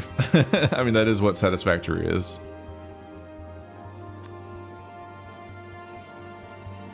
Ruster fuel. Okay, interesting. Right on time. We also have something. The same things are getting blown up. So yeah, what the hell is going on with this ship? Perp gonna survive. It's like- It's getting its ass beat. getting any Oh! Looks like it's not getting enough. Oh yeah, it has no ammo coming in. Does it have enough ammo on board? What is this one? Space Platform Hub. This must have been like the first one that... Wait, no, that's... What ship is this? What the fuck am I looking at? Okay, it's Vulcanus This is Delivery. Vulcanus Delivery. What the fuck's going on? It's not. It's not getting any ammo. It's the exact same Yeah, blueprint what the as fuck? every other one. What is happening? Yeah, what is happening? It died. What is it missing? What the fuck? It Okay, died. it's just not getting enough iron. Well, it's I think maybe No, that can't- maybe something in that us can't be shaking up true. the What the fuck? calcite delivery is like it was maybe trying to go faster than the ammo could keep up, so it just ran out.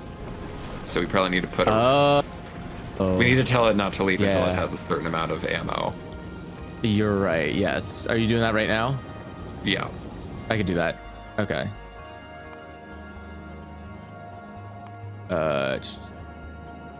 Well, because there's nothing, it doesn't know how much ammo it has innately because there's nothing like putting it back in storage. What kind of ammo is it using? Red? Or yellow? No, it would be yellow, but it doesn't. That's not like a signal that it's going to be picking up. It won't have any on. Yeah, Oh, that's because tricky. it doesn't have it in the inventory. I see. Can you? Okay, is that what this belt is supposed to be? No, that's the. No, entire it can thing. pick up on that, right? So it can pick up on the belt. There's a belt that's handling all the ammo. We can tell it to like wait until Yeah. the green. Yeah, I'm seeing it right here. It's telling me exactly how much ammo is on the platform. Well, Yeah. what is and that actually? We can just say, let's just say 100, I don't know, 150. Don't take off until there's like 150. How much ammo do you think is normal to defend? 150 would be ship? fine, because just that'll mean that like it's a Okay. relatively full belt. Okay, so yeah, so it looks like it's reading it fine.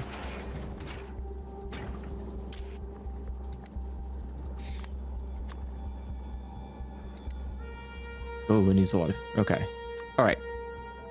Hopefully that's fine. I don't want to look at you again for a while. I need you to succeed in silence from this point forward.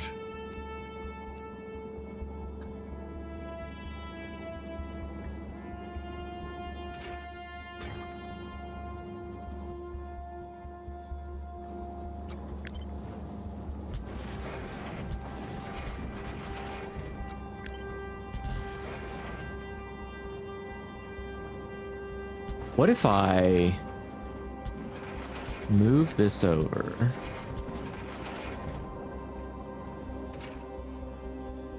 Oh wait, I should have moved that over more. That's fine.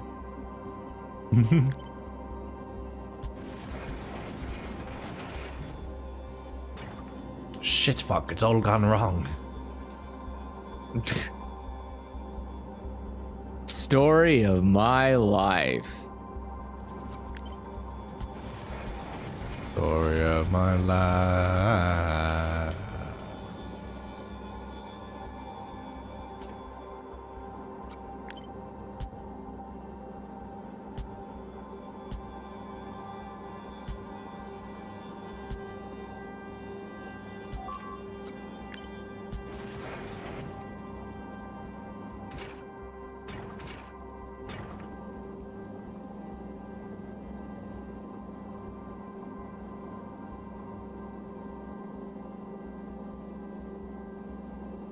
You. Me? Huh? Who are you talking to? None of my explosives creators had arms loading into them. Oh, where? What planet? Fulgora? On my space No, station I'm on working the space on. platform. Oh. But specifically, it's a thing I fixed before it got undone by the server going down. So I scrolled by, I'm like, you. Oh. That thing's blowing the Okay, fuck that- up. That didn't work, whatever we did here. Well, I mean, I think the problem is that it's... Wait, yeah, what the fuck happened here? Oh, no, Just it's did not arriving at wait. the location. I didn't put it for the second one. I'm so sorry. That's my fault. Let me fix that. I am stupid. Now it's dying to death even gooder. Yeah, I forgot to put it on the other side, so it needs to wait at both destinations until it has 150 before it takes the travel, so that way Yeah. there is enough ammo to make either trip. I'm a fucking kill you, Andrew. And I can do it. It's my body. He's been trying for a while. You know how annoying that is?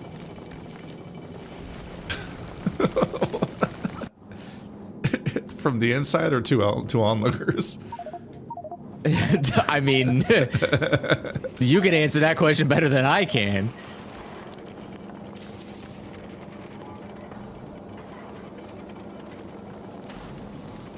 It's unfair at some point. I don't know, I'm too stupid to remember what I did to get punished for it. Is that my hero's journey? I need to just remember. What? What?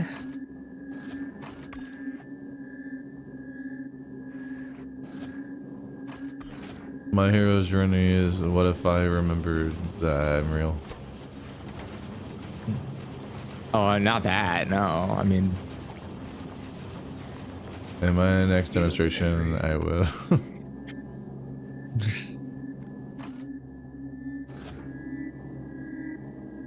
could you imagine being real? Ew. Cringe, could it be me? Couldn't be me.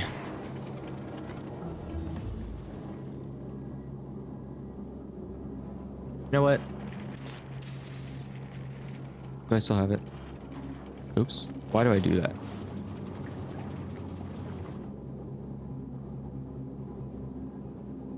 Okay.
This is the awesome thing about the science setup you got going last time, Keith, is I'm now realizing there's like a whole bunch of like really low cost science that we can just get done in like the blink of an eye.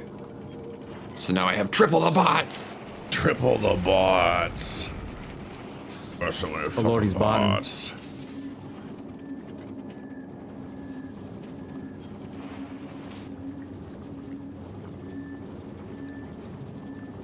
So many bots in this boy. Oh no.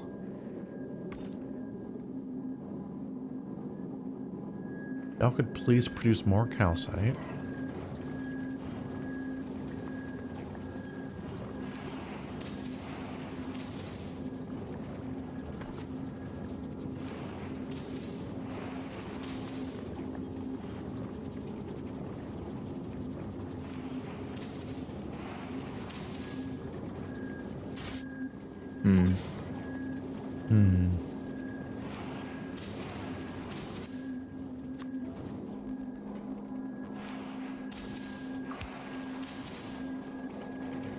Might need to stack less calcite.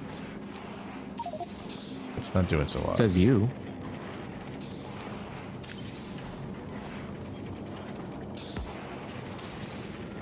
You need more calcite? I need to stack less calcite. I have a conveyor going to the smelter that has a stack inserter loading the calcite into it, which means that it's just catching all the calcite in the entire system, because the entire conveyor being filled with full stacks of calcite would take a lot of calcite.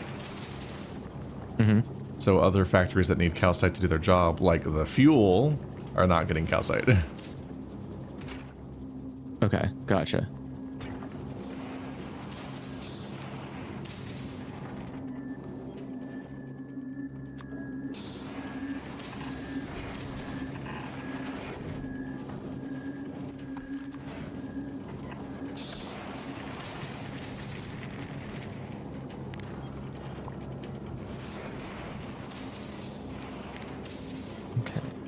No.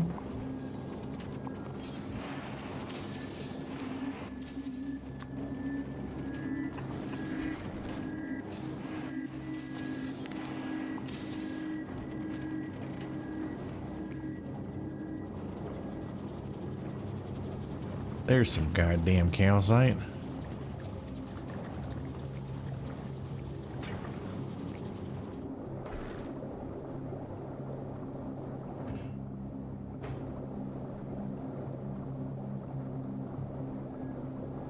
Will these fill up quick?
This should make it so this arm stops loading devices that are making ammo once we have 1,000 ammo on the belt. Speaking of, we currently have 2,000 ammo on the belt, which is too many. Says you. Yeah, because on the part where the whole belt's too full now. Aww. Server saving. Saving these nuts. No.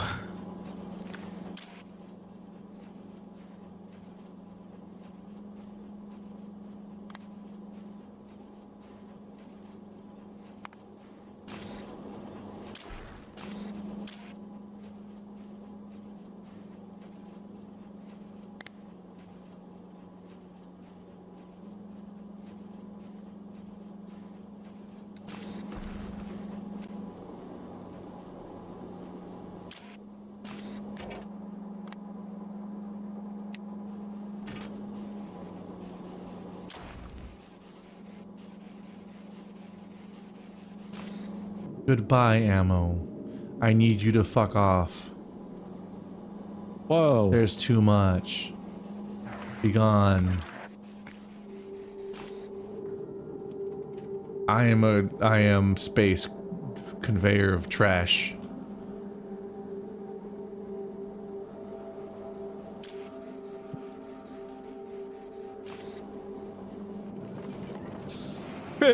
I'm a conveyor of trash. Trash. AMA. Just full of it. Just chock full of it.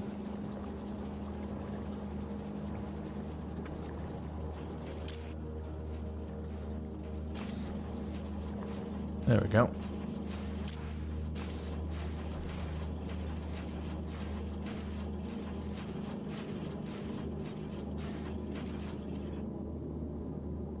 So Hopefully I'll be able to set up a thing for every product where it just stops feeding the machines that make the product when there's too much of it on the conveyor. And that can help us not waste resources. Exactly. Yippee. Because it's kind of an admission of failure to throw stuff into space. Because a lot of these resources can be used for a different machine.